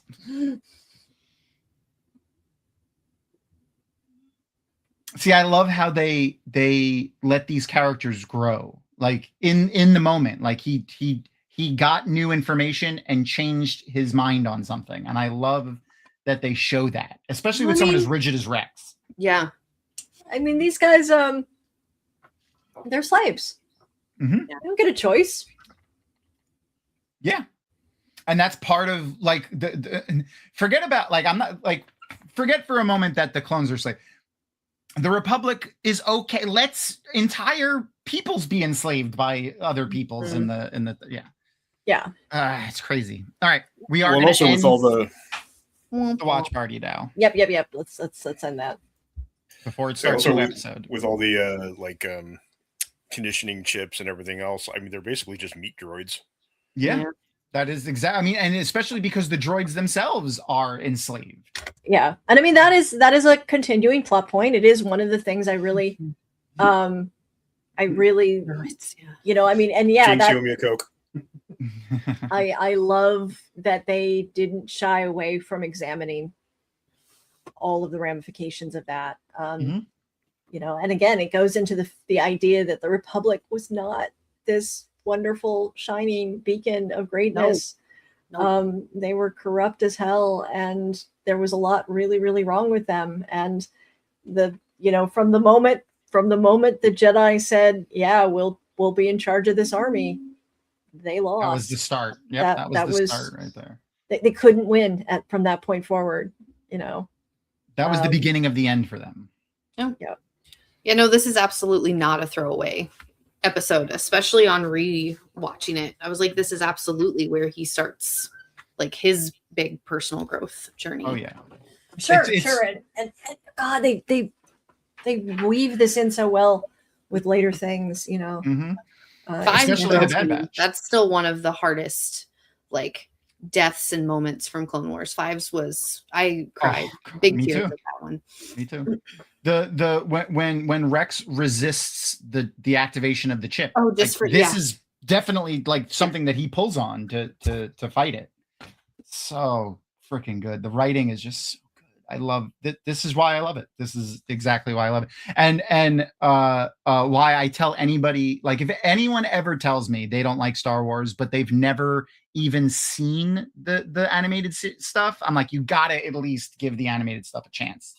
Well, I mean, I see the thing about this era of stuff, and unfortunately the thing where, I mean, it is hard to tell somebody, hey, you're not really going to appreciate the prequel movies unless you watch how many seasons of Clone Wars. But the truth of the matter is that you kind of need to understand the tragedy of it in order to appreciate what happens in those three movies. Yeah. You know, which is why, unfortunately, for those of us that watched those in the theater, you know, there's several generations that came along afterwards and had all of the context to be able to go, we love these movies. These are great. But I remember coming out, having watched The Phantom Menace, and I do remember exactly. You cannot appreciate the loss of Anakin without the Clone Wars. I had said, like, when I was going through the progression, that I had always seen, you know, the end of Anakin. I'd never seen it as the end of Anakin. It had always been like the birth of Darth Vader to me. And after watching Clone Wars was the first time I was like, oh no, that was like the death of Anakin, that I ever felt anything for him or cared. That there was actually a tragedy to this, instead of it just being. Krista, you haven't seen the Obi-Wan show, right? Mm-mm. Oh, I can't wait for you to watch the Obi-Wan show. Oh my God. You guys know what I'm thinking. This whole thing started because I want to get to Ahsoka. I was like, okay, I'm going to watch the whole damn thing in order to get to Ahsoka. So, getting there. Yeah, you'll get there. Ahsoka is easily my favorite character in all of Star Wars. She rocketed to my favorite character pretty quickly. She rocketed to everyone's favorite character pretty quickly. I mean, that was so great. She's just like I don't know how much they expected that to happen. Honestly. I don't know either. Yeah, probably not. I can almost guarantee the executives probably didn't at all, because it's a female. So like, she's not going to be the most popular character, obviously. Reverse BLT, you are an evil person. You know that, right? Yes. Yeah. Oh, actually, let me show you the proof in that pudding of how evil Reverse BLT, because I captured his evil trying to sneak out of him once. I don't know what the was happening in his camera, but I was like, I need to take a screenshot of this, because like your evil was leaking out in that image, and it was perfect. But just doing a Hellraiser quote in the middle of this conversation, like, okay. Yeah, that's his brain. That's why we love him. That's good. That's very good. But I mean, that was the important thing with the prequels, is you had to get that sense of tragedy, that sense of, you know, this got it. If only it had not been this way. If only it had gone a different different path. And there's so many tiny little things that just they'd gone slightly differently could have, prevented things from going. Thus was born 1,000 fanfics is, is all of the just gone slightly differently. I know it's not technically factually true, but thus was born AO3. Yeah, that's fair. I know, not factually true, but definitely. Yeah, I could say that. But nope, it's gone. That left very fast. I was gonna say I mentioned earlier about how like Grievous was one of the first like unofficial apprentices kind of that kind of came out of the animated stuff. He was kind of like the precursor to the Inquisitors almost, because like that's pretty much the role he fulfills is when there's a Jedi they want to send somebody after, they send Grievous. No, I have to disagree with that. Okay, so here's the thing. The Inquisitors came out of there's a scene in, I want to say it's Return of the Jedi. It might be Empire Strikes Back, but there's this scene where the Emperor's meeting with a bunch of people that are unnamed and are just like really evil looking. They look like evil people. Yeah. And, I said it earlier that everybody gets a background and everybody gets a big, long, history, even if they've just appeared in one scene and maybe didn't even have any speaking lines. And that kind of gave birth to the Inquisitors. And then that became this huge thing in the now Legends books and canon and all of those things. So this idea of the Inquisitors was around a long time before Grievous was. Maybe not in movies or TV shows, but it was definitely a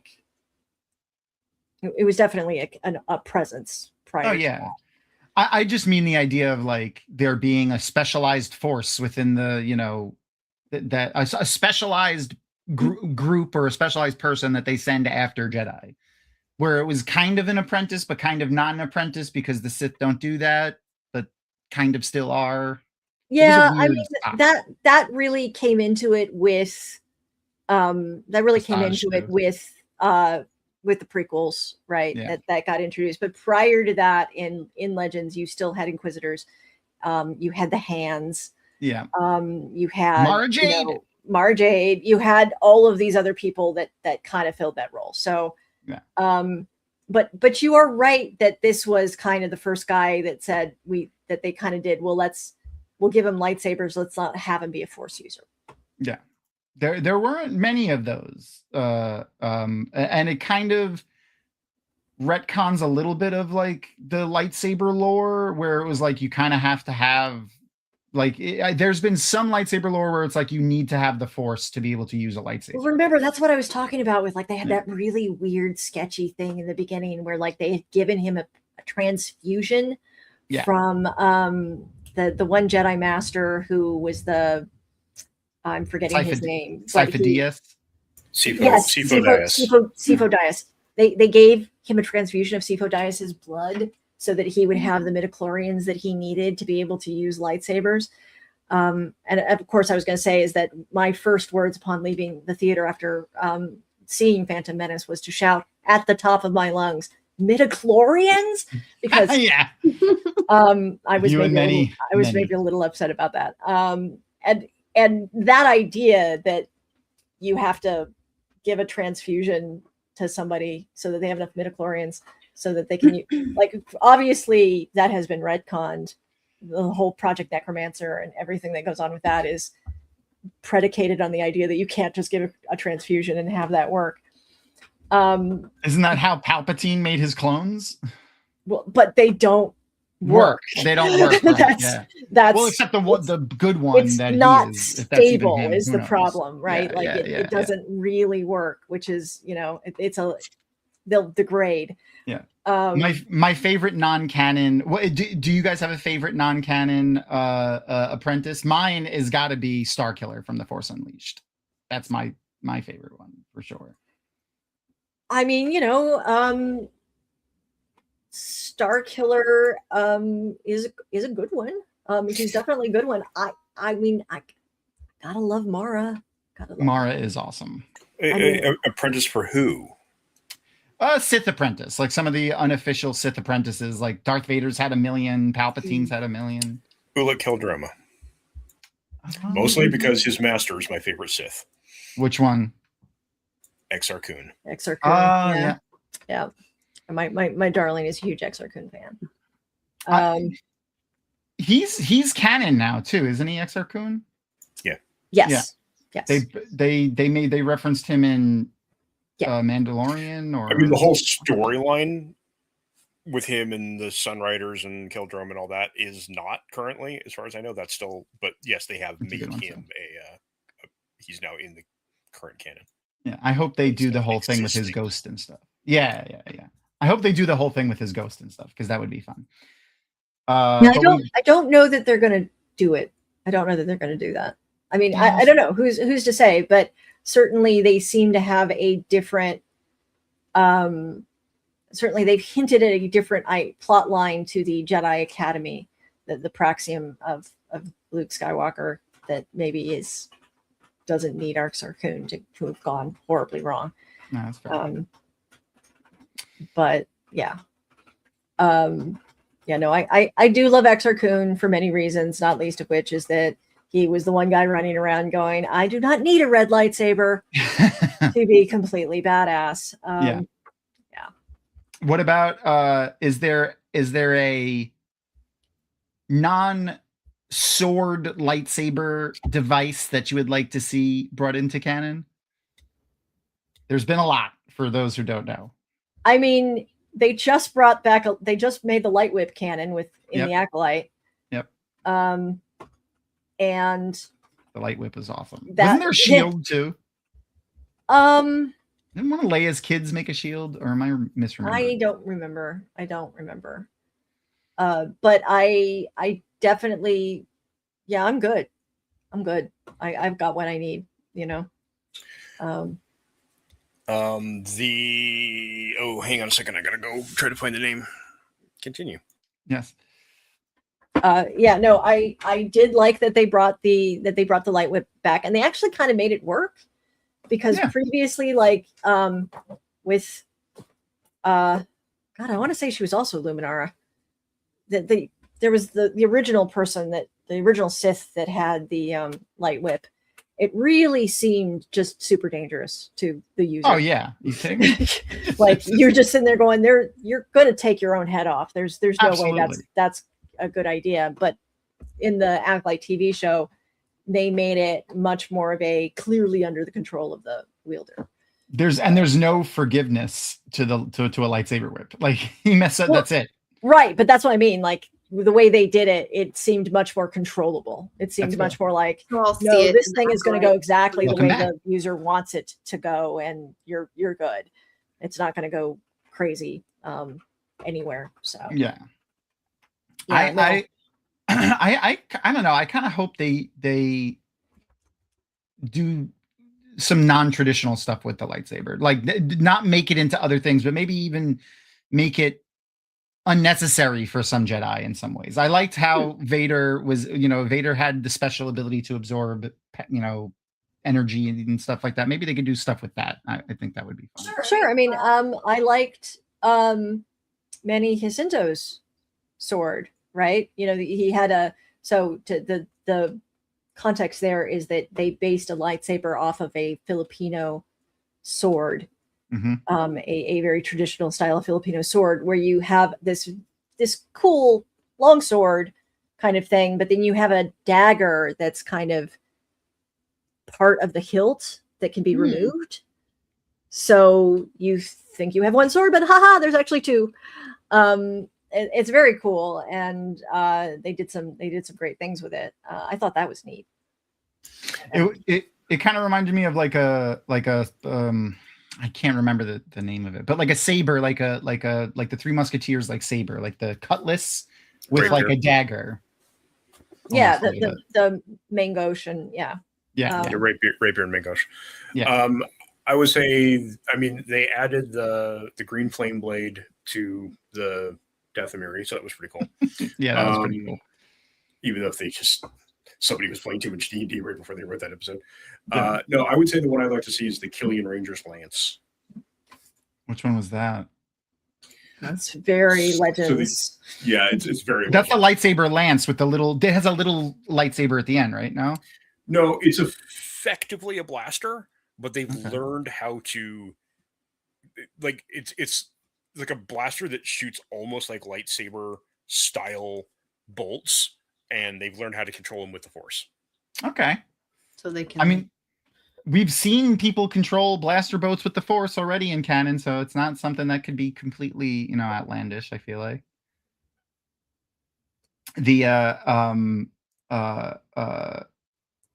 I just want to see them get away from like the. I feel like Ahsoka. It was a lot like Qui-Gon Jinn in the sense that she followed the Force instead of the Jedi. And I'm wondering, like, if like not a wholly pacifist Force user might be the thing, but at least someone that doesn't come from a stance of combat and violence with like, you have to lightsaber training and things. I don't know. I want to see them do other things. I want to see like different combat styles that don't focus on violence, like a Tai Chi type thing or something like that. I don't know. I want to see them do stuff with. I just want to see them do interesting stuff with it. Is basically. I mean, I personally, they've danced kind of around it a little bit with like the Dathomiri and a couple of the others, but I would very much like to see more Force traditions. Yes, absolutely. Or even a new one. I mean, and they have done some things. Yeah, but certainly. That was part of what they were trying to do with the Acolyte, and unfortunately I don't think they quite hit it. And that is this idea that maybe the Jedi claiming to have a lock-on truth is not really where it's at. Never really been famously good when someone says,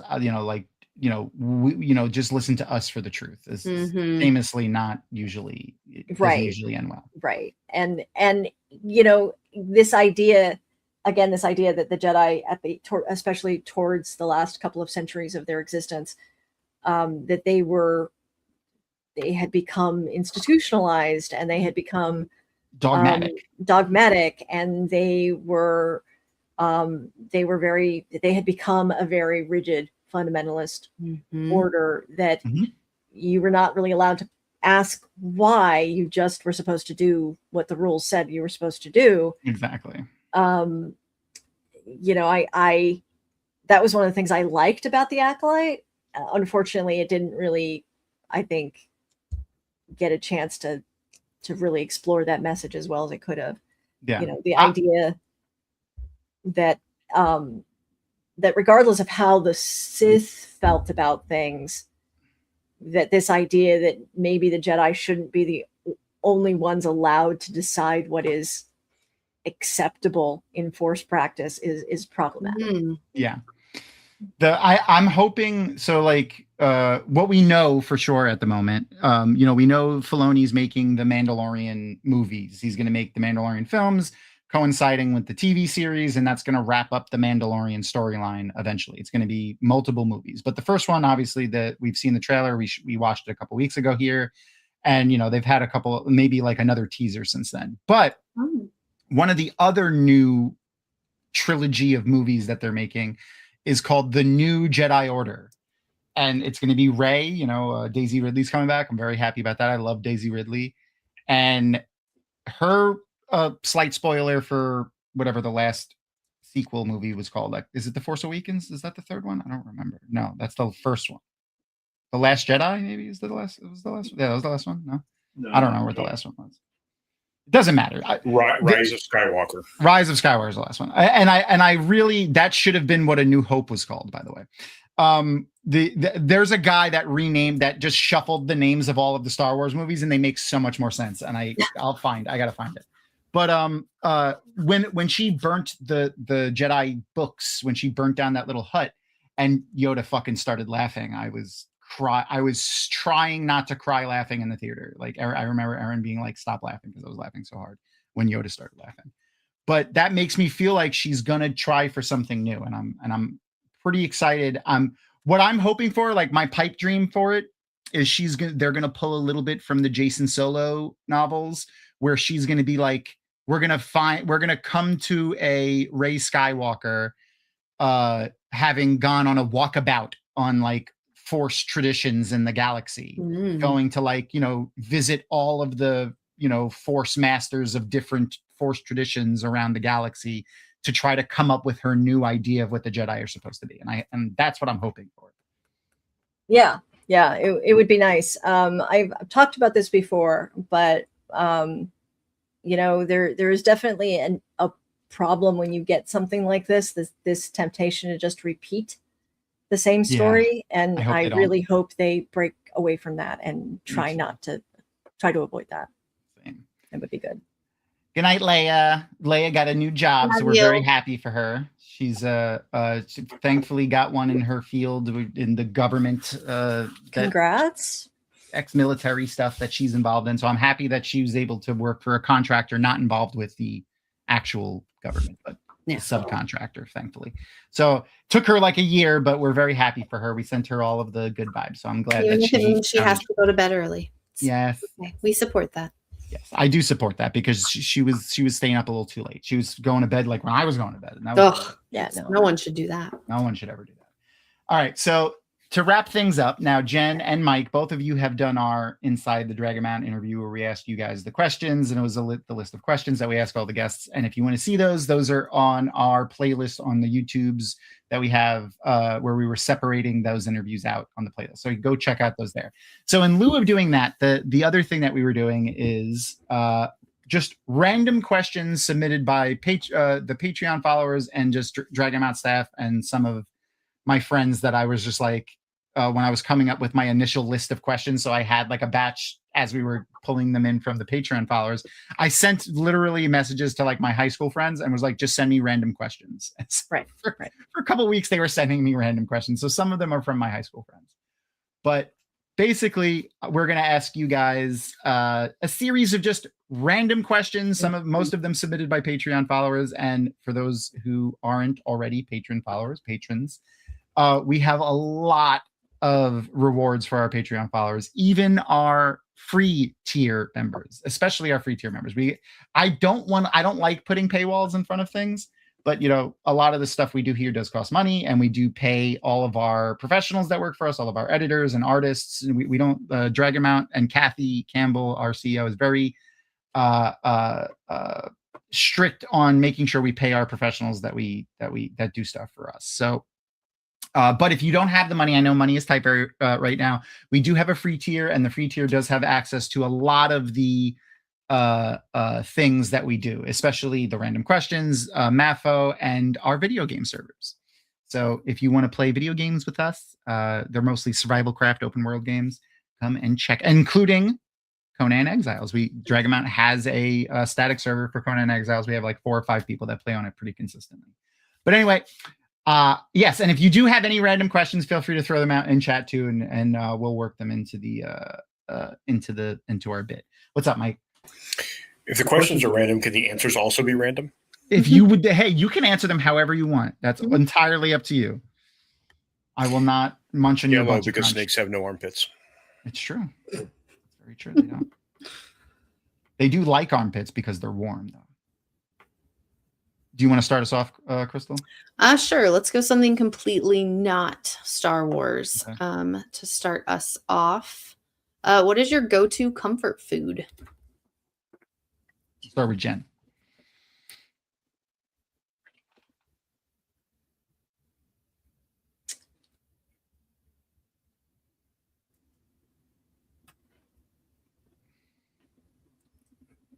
Toast. It's pretty simple. Toast. I mean, it changes. Comfort food changes. There's lots of stuff I like for comfort food. Good curry. It's wonderful comfort food. tabbouleh. I like. Do you have like a junk food, like a candy that Mm. is specifically that you like?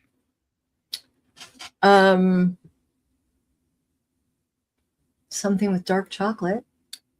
You and Erin both like. I hate dark chocolate. Erin loves dark chocolate, but that means just more for you guys. Yep, that means more. That means more for me. Dark chocolate and what kind of bread or topping? So Plain jelly butter. Opened a whole new line of questions. butter. Butter. Definitely butter. Yeah. Yeah. I am not and usually just like I mean, just good bread. It can be rye, it can be sourdough, it can be, but I don't have it very often. Fair. What about you, Mike? For emotional comfort, Indian food in general, but also Samosas. toast with peanut butter. Peanut butter. Okay. For I'm not feeling well comfort, like I'm sick, Thai hot and sour soup and orange juice mixed with 7-Up. It's the only time I drink soda. Ooh. That sounds interesting. Yeah, the hot and sour Thai soup when sick is I second that one. I like that. I would eat a samosa any time of the day, morning, noon, night, doesn't matter. Valid. Very valid. Very valid. Mm-hmm. I've eaten a lot of samosas in my time, and I can tell you that the best ones are in London. Ooh, okay. The best ones are in Have you had samosas? samosa. Yeah. Okay. So good. I love and I love Indian food. Curry is great. I'm torn between like it's really always torn for me if it's like a Jamaican curry or if it's going to be an Indian curry. Okay. I mean, I like Thai curries. I like Japanese curries. Like, I mean, curry just means stew, so yeah, I like them all. It should be the colloquial idea of what a curry is now. Like it's like a curry really just means like a stir fry with chicken or some protein, or even not you don't even need a meat in it now. Like I love tofu curry. Stew. It's just stew. Yeah. The okay, so sorry, I lost the page that I had the thing the thing on. Okay, what is the last TV show or movie that made you cry? For Mike first. Starfleet Academy. Yeah. Because we episode? Just Starfleet Academy. There's like a block of 3 of them right in the middle. The one that focuses on Jaden. Yeah. I didn't initially like it because I thought Sam was a little much, but the one focused on Sam once it got going, and then the one right after that too. Just like 3 in a row were just like gut punch after gut punch after gut punch. That's fair. Yeah. Tom, what's yours? We all know that mine has been Clone Wars. I mean, that's. I don't know. I guess I did watch like all of Bad Batch this past weekend. Like after we watched it, I just let it. When the tornado happened, you just kept going. I just kept going. Oh yeah, right. Crystal had a tornado that was like a block from her house. It was a few blocks away, but I was like, "What the heck?" It scared me. We were watching Bad Batch together, and all of a sudden, like, just the sirens started going off. Yeah. But no, geeky, absolutely. Every freaking time I've seen that show. Every single time. I can't the whole of Hamilton, the play Hamilton, like by the end of that, I'm just like, oh my gosh. I saw that for the first time live. I drove up to Omaha to go see it, and the woman sitting next to me was a season ticket holder and had seen it multiple times. And she told me afterwards, like, my favorite thing in the whole world was watching you watch this. And at one point, she just like reached over and she was like holding my hand when I was just like sobbing. That's wonderful. Now, if you're talking about the first one that ever made me cry, I can't remember if I cried during Silent Running at the end, but I know I cried when Roy died in Robotech. Partially because it's the first time I'd ever seen that. Like, it just came so out of the blue for me. That was so much trauma. That was so much trauma. Oh yeah. But oh man, I haven't watched Robotech in forever now. Now I want to watch that too. Shit. So many things I have to go and watch after we That's why we have lists, Tom. It's true, So many it's true. lists. I'm adding it. And if you do, we're there. Just Oh, so you know, absolutely. 'cause, Yeah. I mean, I used to joke, like, if you wanted to know how to get a 12-year-old, 13-year-old to be sitting there screaming at a TV various things, especially like, "Rick, you idiot! Lisa's right there." That was rough.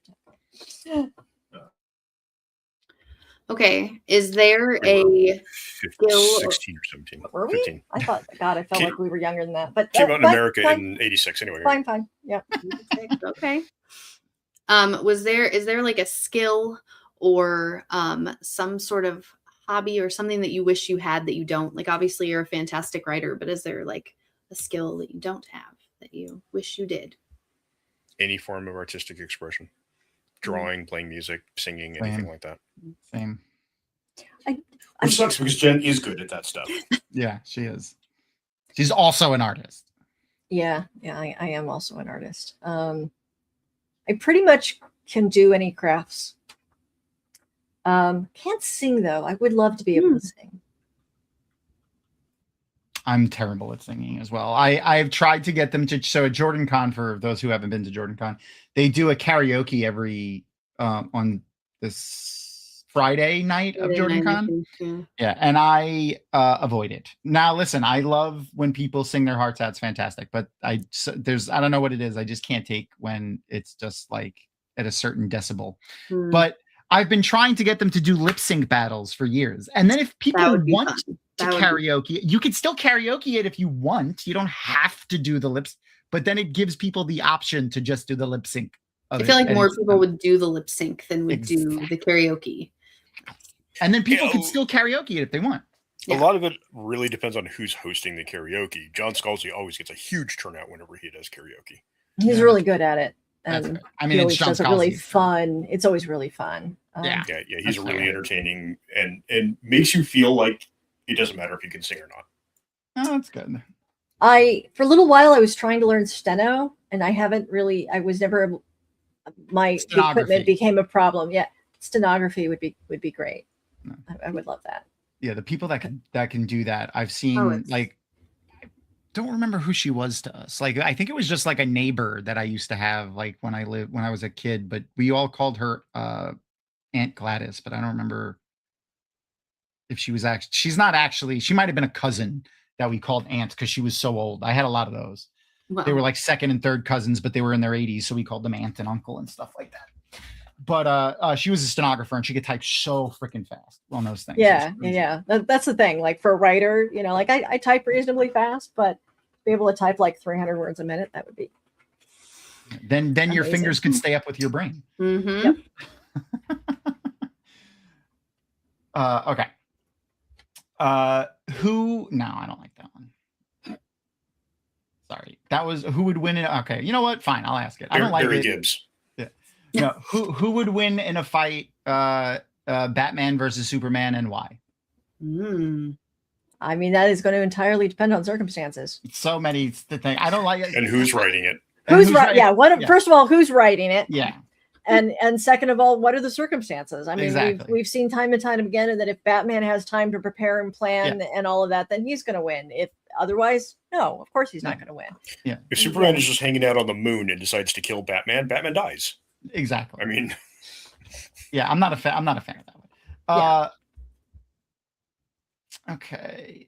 Do you have a favorite brand of potato chips and possible flavor? Yes. Okay. Korean Lay's hot and numbing. Ooh. Interesting. That's one of the best potato chips in the world. So Lay's also their cumin lamb. Lay's potato chips makes, I mean, they have flavors all over the world. The ones they make specifically for Korea include hot and numbing hot pot flavor. It tastes exactly like hot and numbing like beef. It's amazing. Awesome. I have to stay away from them because I would eat too many of them. They're dangerous. There they are right there. Super dangerous. I love hot pot. They also have like she said, they've got a cumin lamb one, which is really good. However, you will have a hard time finding those unless you have a Korean-based supermarket somewhere near you. Near where we live, there's H Mart and Justco, which are both Korean supermarkets, so we can go there. Yeah. If you do not have access to any of that, Trader Joe's just released a Thai-style yellow curry potato chip that is quite good. It's not quite as good as those other two, but it's definitely much better than most potato chips, and you can get it anywhere there's Trader Joe's. So. There isn't a good Korean grocery store not far from where I live. I need to go check it out now. Yeah. Mm-hmm. All right. Okay. What else you got? I know. Okay. What is one thing or something, anything that you are weirdly picky about? Like it's not something that most people are picky about, or something you're just. There's so many things I am super picky about. You can only pick one. How long you got? There are so many things that I am super picky about. Let's just go with paper. I am so picky about paper, which Mike can back me up on. I will go to, there actually is a Japanese stationery store not too far from where I am, and I've got this whole thing about very specific kinds of paper, most of them Japanese. I'm sorry, they just make better paper. And yeah, like journals, very specific journals, because I like to write with fountain pens, and so you get into fountain pens and you get very specific inks and drying times, and I have this whole huge collection of fountain pen inks, fountain pens to go with it, paper to go with that. I am still not gotten over the fact that Tomoe River paper has changed their formulation. Yeah, paper. Okay. Does anybody here work for the Mead Paper Company and was going to be very upset by Jenn's opinion? They are not a sponsor. We're fine. Yeah, we're good. That's good. That's good. Things that I am weirdly picky about. I know you said one, but I'm actually gonna pick two. Because they're both short. One is people who say that the entire plot line of Star Wars had been thought out in Lucas's head and that he knew where everything was going to go before the first movie came out. That is a lie. An obvious lie. Yeah. And the other one is badly done video game tutorial levels. Oh God, yeah. Okay, that's definitely a pet peeve for me too. I can see that. Do you have one that comes to mind when you think of that specifically?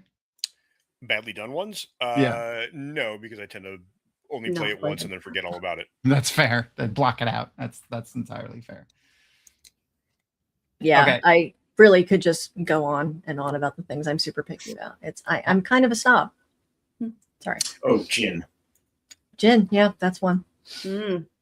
Okay, no, that's very real, because I feel like the difference between bad vodka and good vodka is not that great. Gin, it absolutely has to be quality.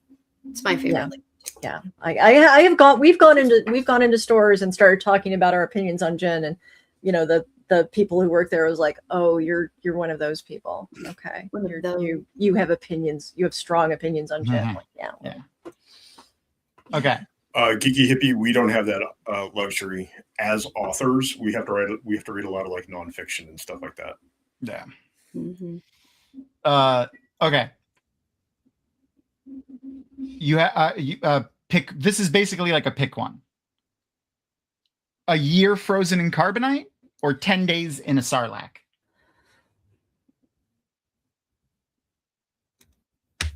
I'm going to go for the carbonite. Yeah. Okay. I'm going to go for the carbonite. Because even though the sarlacc dissolves you slowly over 1,000 years, which of course no human being would live that long anyways, which implies that their stomach acid is incredibly weak, you'd still be aware of it. Whereas the carbonite, you closed your eyes, you opened your eyes later on, you were blind for a few hours. Maybe. Carbonite sickness or whatever they called it. Right. You got another one, Crystal? Mm-hmm. Yeah. What is a smell that takes you straight back to childhood?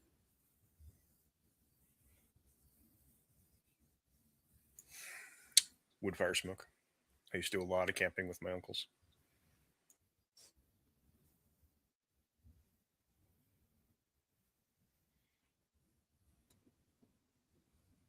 For me, it's marinara sauce, pasta sauce. Hmm. Because my house would often smell like that. Yeah. It's definitely food related for me as well.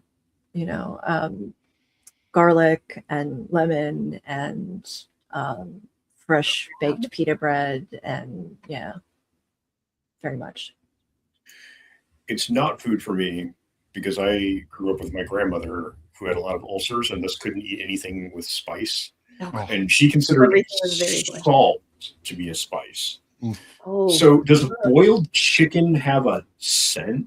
Oh God. it does, but not a good one. Not a good Not a good one. one. Not No, a good one. not one that you would want to smell.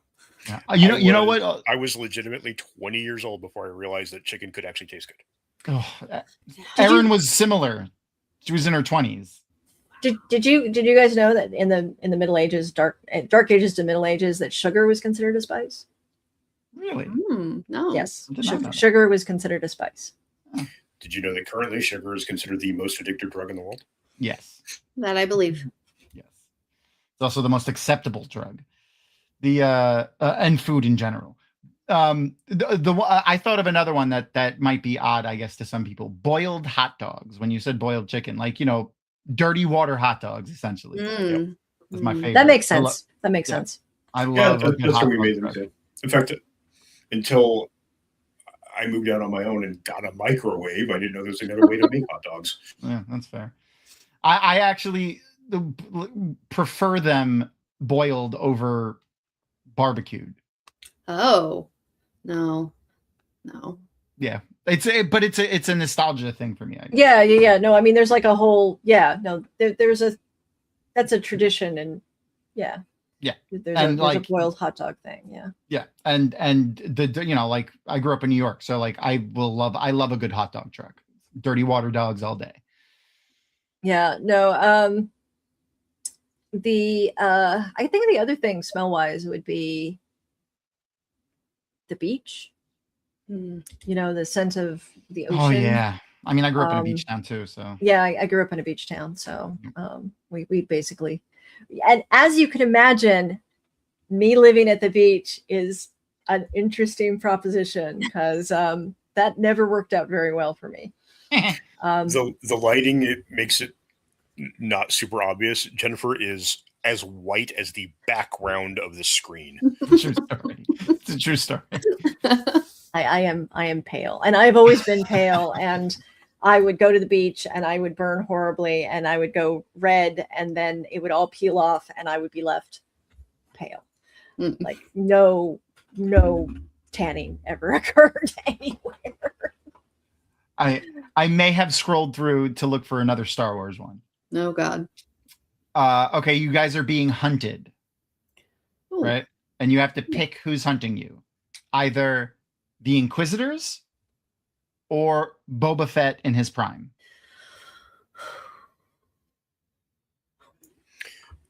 An Inquisitor or the entire Inquisitorious Order? Let's just say the High Inquisitor. Am I a Force user? Nope, just you. Oh, me personally? It doesn't matter. Yep. I'm dead either way. Yeah. Yeah. But if I am not a Force user, then I'm and with the understanding that I'm dead under either way, then I would far rather have it be the Inquisitorious, right? Okay. Yeah, 100%. Because they won't be able to sense me. I'll just be like, I'm just some random dude in a crowd. Right. Whereas Boba Fett will find me regardless. So yeah, that's fair. If you guys were in the Star Wars universe without Force powers, where do you think you would fall in the hierarchy of things? Like, would you be, operating in the underworld as like a person working for, some syndicate or something, or? That scene, I think it's either 2 or 3, when they're chasing, it must be 2, when they're chasing Aurra Sing, and Anakin jumps out of the speeder and just goes plummeting, and Obi-Wan's like, ah! Yeah. And he goes flying past another speeder, and the person goes, I'm that guy. I'm the guy. That was rude. Oh. Damn Jedi always falling out of the sky, losing I their mean, lightsabers. you know, there's a part of me that wants to say, yeah, I'd be with the rebellion doing sexy rebellion things, but chances are pretty good I would be like stuck in a cubicle on Coruscant, like drawing stupid propaganda posters for the Empire. I mean, I you know, it would probably be something terrible. I try not to think about that. That's fair. I've been recently starting to embody Saw Gerrera in my feelings towards things. Yeah. All right. That Rhydonium. Yeah, that, I mean, I'm not like I mean, like maybe it'll make the world easier to fucking live with. I don't know. I'll fucking try anything. Do not stick your head in a can of gasoline and inhale deeply. Okay. We thought that was a good idea. Is it my go? Or I don't know. I'll go. All right. Okay. This is 3 options. And this I just thought of this one. Double-bladed, dual, or single lightsaber. Those are your options. Dual wield every time, 367 days a year. Okay. So General and I used to LARP. Ah. And our weapons were light enough that they behaved like lightsabers. Yeah. Yeah. And I was a dual weapon fiend. And the answer to that one is 100% dual wield. Absolutely. Okay. Yeah. So if you're not doing it choreographed for a movie, dual wield will beat single weapon every single time because you don't go. Yeah. You go. Yeah. Block both of them. Yeah. Fair enough. There's a guy, I forgot the guy's name. These 2 guys that are like, you know, sword experts, like a bunch of different swords, mostly medieval swords, but one of them is trained in like everything. That multiple black belts and stuff like that. But they take movie tropes and mess with them. And apparently 2 like dual wielding like bastard swords is just not feasible because of the weight. But dual wielding in general, like always wins when it comes to like, I forgot what the rapier and what's the smaller Mangosh. Yeah, like that almost always wins when they do mock fights and stuff like that. Yeah, because you can't block both of them at the same time. Yeah. Yeah, absolutely. Now, for aesthetic reasons, I would like a double-bladed lightsaber, only because. Oh yeah, no, they're great. You know, they look specifically awesome. Like Darth Maul's that you could take apart. That's the thing. Yeah, you want to be able to take it apart. And also, you know, that with lightsabers, I very much fall back onto I would really need to be able to use the Force so I don't accidentally kill myself with it, because otherwise exactly. I absolutely would. Exactly. Yeah. Okay, Tom, I have a good one because we have 2 writers here. Okay. What is the most like unhinged or outlandish thing that you're willing to tell us that you've Googled recently? Recently. Or just ever. I definitely have gotten myself on all the watch lists, right? Like there's no question. Whether it's from, I think, you know, how big an explosion would 1 kilogram of antimatter make? That was a fun one. Mm-hmm. You know, there's the classics, various poisons, various, you know, how quick does it actually take somebody to bleed out from a slit throat? What does this weapon do to this? But like, if you were stabbed with this, what would happen? Stuff like that. Yeah. Fortunately, like we live in an age where the chances are pretty good someone's made a YouTube video of it.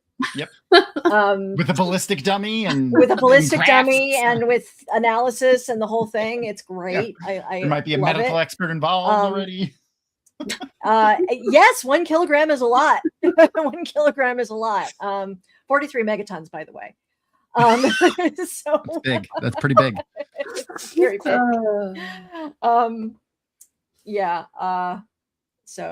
So yeah, lots of things, lots of very strange things that I have fair enough Googled. So recently, because I'm GMing a lot of games, it's mostly been like looking up rules and stuff like that. But I would say as a writer, the weirdest things I've ever looked up were effects and speed of heavy metal poisoning, and also whether or not, I wasn't looking up what they were, but just whether or not the safety precautions for nuclear power plants are readily available online. Like, would a character in one of my books be able to look it up?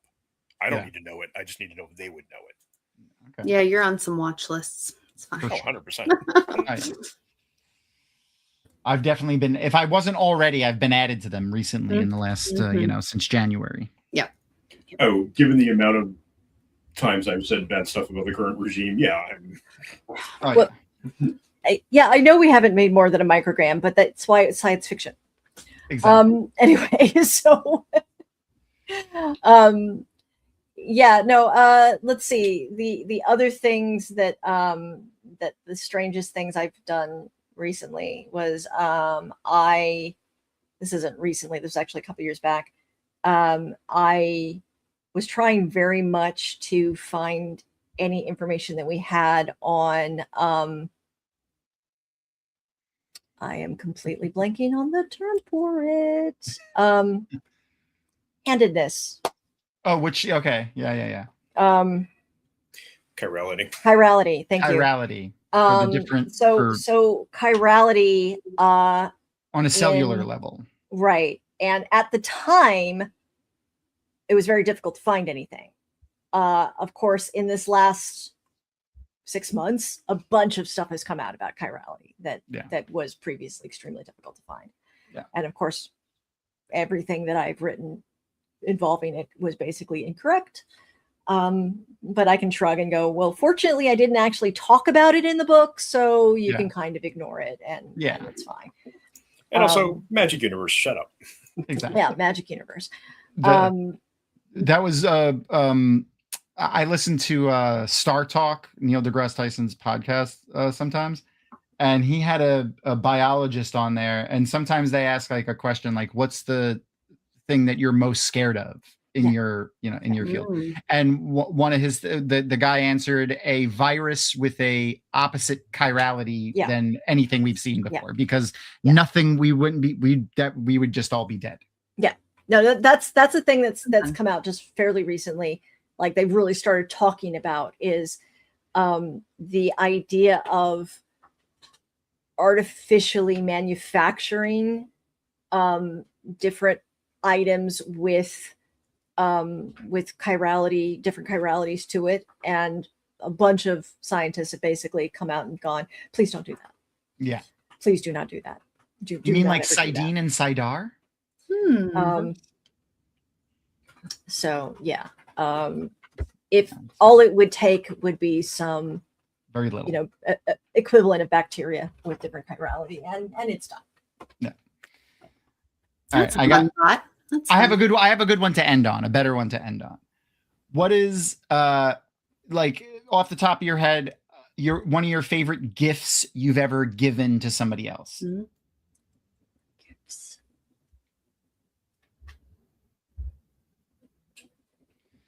It doesn't even have to, just like something that maybe, was meaningful for the person or was just a fun moment. It doesn't have to be like, an extravagant gift, just a favorite gift that you had given to somebody. Well, it is kind of an extravagant gift, but it was something I had the opportunity to give at the time. So I did. And that was buying this guy a first edition copy of the Silmarillion. Ooh. Oh, wow. That's awesome. Yep. So. Which I have read. Stop flaunting. I can see him he's peacocking now. That's what that more than once. Yes, okay. Really. He reads it like he's just read it the one time. That's why I said more than once.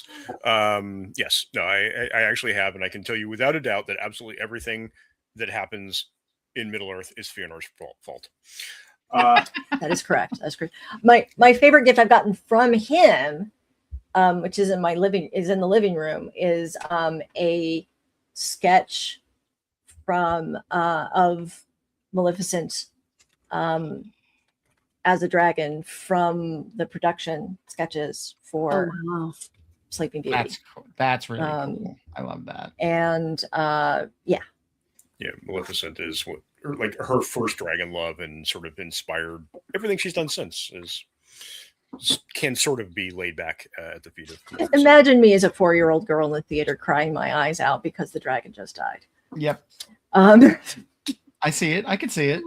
I pitched your book. I recruited another person to you, by the way, this weekend. A friend of mine's brother was visiting, and I pitched him The Sky on Fire, which, for those who haven't been in the Dragonmount Book Club, Jenn's our first book club book was Jenn's book, Sky on Fire. I loved both, or all 3 times that I read it. The first time was when you gave us the book the first time, and then I read it twice during the book club event. But I pitched it to him in the reason why your dragons or some of your creatures on the planet have 6 legs. Would you like to tell that story? Of course, I love to tell this story. Yeah. I like to talk. This is a thing I've talked about before. That for many writers, and certainly I am one of them, a major motivator for us in our writing careers is spite. just pure spite. And in this particular case, so you have to understand that that Tolkien, in a lot of Lord of the Rings, he is having a conversation with Shakespeare, right? There's a lot of Tolkien that is specifically calling out Macbeth, whether it is I'll show you trees go to the castle. whether it is the trees, the march of the trees, or no person, no born of man, the whole Macduff thing. Yeah. And then a lot of George R. R. Martin is a conversation with Tolkien for Game of Thrones. So George R. R. Martin kind of famously for his books made a comment that his dragons do not have 6 limbs, front legs, back legs, wings, because that is unrealistic. That animals on Earth are not hexapodal.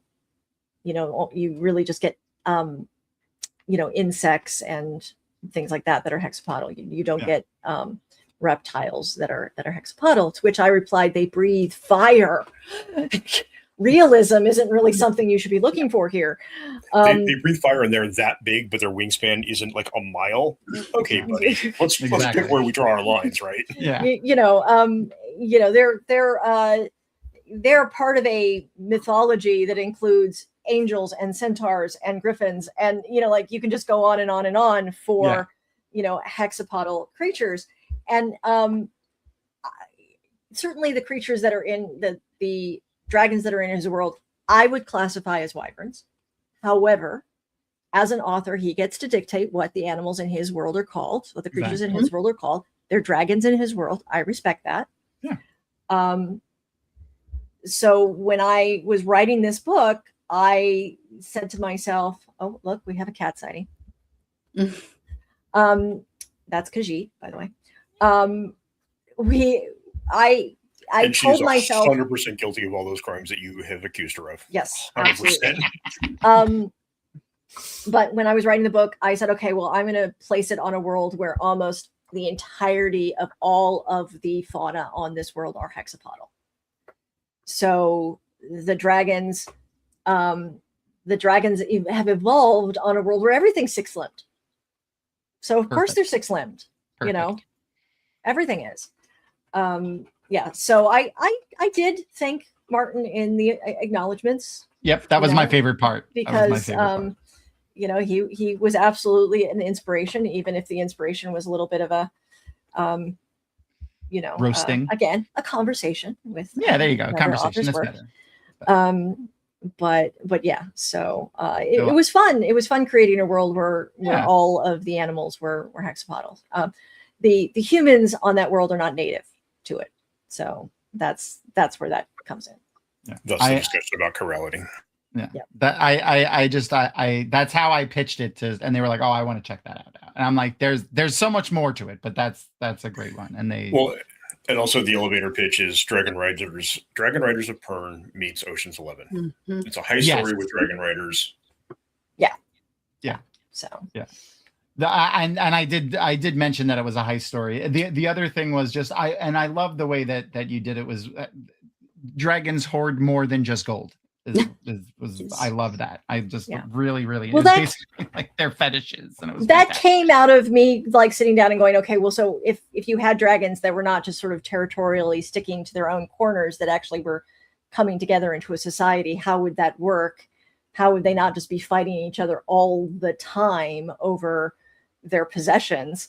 And the answer to that was, well, you kind of, it becomes a class status thing. Who gets to hoard what? Your different hoard items become a mark of your social standing and your status in society. So that was fun. Reverse BLT. No, not at all. The dragons are anything but. The riders and the humans who live in their society are can be stealthy and perform heists. The dragon. So the story is an Ocean's 11 team goes to rob a dragon hoard. The dragon is the most powerful dragon in their society, and they want to rob her hoard. So that's where that comes from.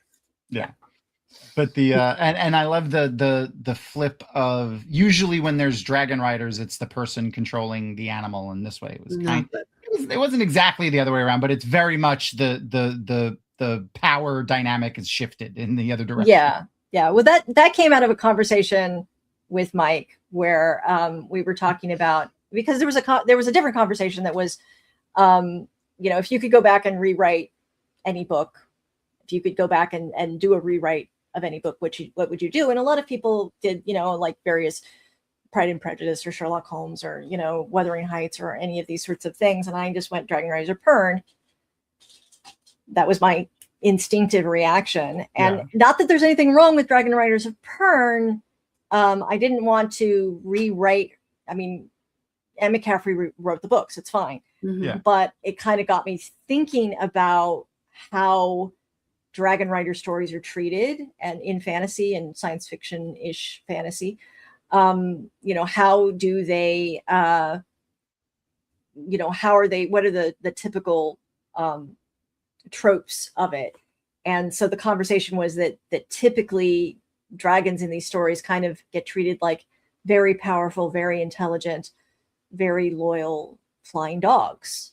They might be smart, but they're ultimately under the control of their writers and very loyal to their writers. And Mike just kind of laughed and looked over at me and said, well, what if they weren't? What if they weren't loyal to their writers? Yeah, it was like, so in a lot of these stories, especially Pern, the dragons are sort of intelligent. You can have a conversation with them, but they're not smart. They're basically large fire-breathing golden retrievers that fly. And the point I was trying to get at was like, so you understand what the dragons get out of bonding with humans. They get our intelligence, our ability to do all these things that we can do. What if the dragons are as smart or smarter than us? Then what do they get out of this? Yeah. And that created this whole thing. And it became this thing as I created this reason for why dragons would want writers, what they would get out of it. It kind of flipped the dynamic. And so suddenly you had the dragons are the power, the people with the creatures with the power, and they're choosing these humans, and the humans aren't getting as much agency in the relationship as what we are typically used to. Yeah. And the dragons are running the society. They're actually the guys that are in charge. And They're kind of like governors, regional governors almost. Yeah, to some extent, they're willing to let the humans do their own thing as long as they do what they're told when it matters. Yeah. And part of doing what they're told when when it matters is handing over these kids to potentially be picked as dragon riders. Yep. And it's a much more it's a much darker thing than is typical for this. Yeah. It plays with consent a lot too, which I like a lot. That's kind of true for everything I write, though. Yeah, like, it just sneaks in. It just sneaks in there. Just sneaks in there. All right. So to answer a couple of questions, BLT, actually, there are a fair number of dragons. Not as many as humans, definitely, but I'd call it an average amount of dragons. What power, Geeky? All of it. The dragons have the societal power. They're the ones in charge. They have the physical power. They're super big and strong. And they have magic power because they're natives to the magic system of this world. Humans are not. Humans came here from somewhere else. Yeah, consent is always super big. Going back further, BLT, you said you should read Pern first. Yes, but be cautious. That series didn't age well. There's a lot of sexual assault, domestic abuse, and just flat out rape in that book, more than people who read it when they were teenagers remember. Yeah, there's a lot of there's some in the subtext, like it's just blatant too, but yeah, it's worse when you can read between the lines. It is one of those things where she was a really good writer, and because she was a really good writer, you sometimes have to stop and think about what she just described, because it is not always presented in a way that is like, you have to stop and go, wait a minute, this actually isn't okay. What just happened here is not actually okay. Yeah. Because there are a lot of things where you're looking back at that and going, wow, okay, yeah, he is actually just abusing her, Yes, no, that is it. But also, Flar abuses Lessa constantly. Yeah. Jackson straight out rapes one of his farm hand women that works on his wares farms. Like, yeah, it's bad when you read it as an adult and you go back and you go, oh, ouch. It's nowhere near like the level of a and not in the same like derogatory way as like a good kind, but it's still pretty, it's still there. But yeah, so that definitely those were all issues that became kind of part of it, this idea of when the power dynamic is flipped, how does that work out? So there's definitely a lot of that in that particular story. The characters are a lot of fun too, though. The cast of characters is great. It's very much like an Ocean's 11 type heist, with everyone having like their own little roles and their own little things that they're good at or not good at. It was great. It was a lot of fun to read. Yeah, I had a lot of fun with that. I can tell. I'm so glad we were able to save Chiron and Claw. Yeah, absolutely. There was a couple of characters my editor was like, you don't really need those characters. I'm like, yes, I do. Yes, I do. Stop that. Crystal, you want to pick up your copy of Green and Deadly Things again? Of course I do. So make sure that, so this just came out, what, 7 days ago? 6 days ago. Last 6 days ago. Week. There you go. So if you're looking for a new fun standalone book, it's not a start, like not saying that series are bad, but sometimes it's nice to just get little one-offs every now and then. Green and Deadly Things and Sky on Fire. I'm not super far in yet, but it still very much feels like Jenn, but it's different. It is different from my other books. It's your voice, but it's different so far. Yeah. It is definitely no, this is in a completely different world than any of the previous books. It has a different magic system, different, like the other books I've written are all in the same universe and have the same magic system. This has a completely different magic system. And this is very much, I don't know if this is a good thing or not, but it is definitely the goriest book I think I've ever written. The plants are not here to play. No, yeah. I was going to say, like, that becomes obvious pretty early too. Yeah. Nature versus zombies can be prologue. Literally. Horrifying. Yeah, there's a lot of potential there. Yeah, no, there's a lot of pretty gory stuff going on. I liked it. Because I mean, it's always one of the things I love is that people will do this sort of thing, like, plants are gentle. Yeah, okay. And I'm like, no, plants are slow. They're not gentle. Different. Talk to any gardener. Yes. There's nothing slow about. I mean, nothing gentle about plants. They're vicious. They're just, they're moving at a different time response than everything else. Talk to anyone that pours concrete or lays brick. Yeah. It is not a response to the happening. God, I hated that movie so much. Yeah, I haven't actually seen it, so don't ever. It cannot be a response to that. I actually turned a few people away. Like when we walked out of the movie, I think that might have been the last movie I actually saw. Like that, Aaron and I and my parents. Like I ever went to a movie with. Like the last film I saw with my parents might have been The Happening. We turned people away. We were like, don't do it. It's not worth it. And like one person was like asking me a couple of questions and they were like, yeah, never mind. I'm not going in. Yeah, no.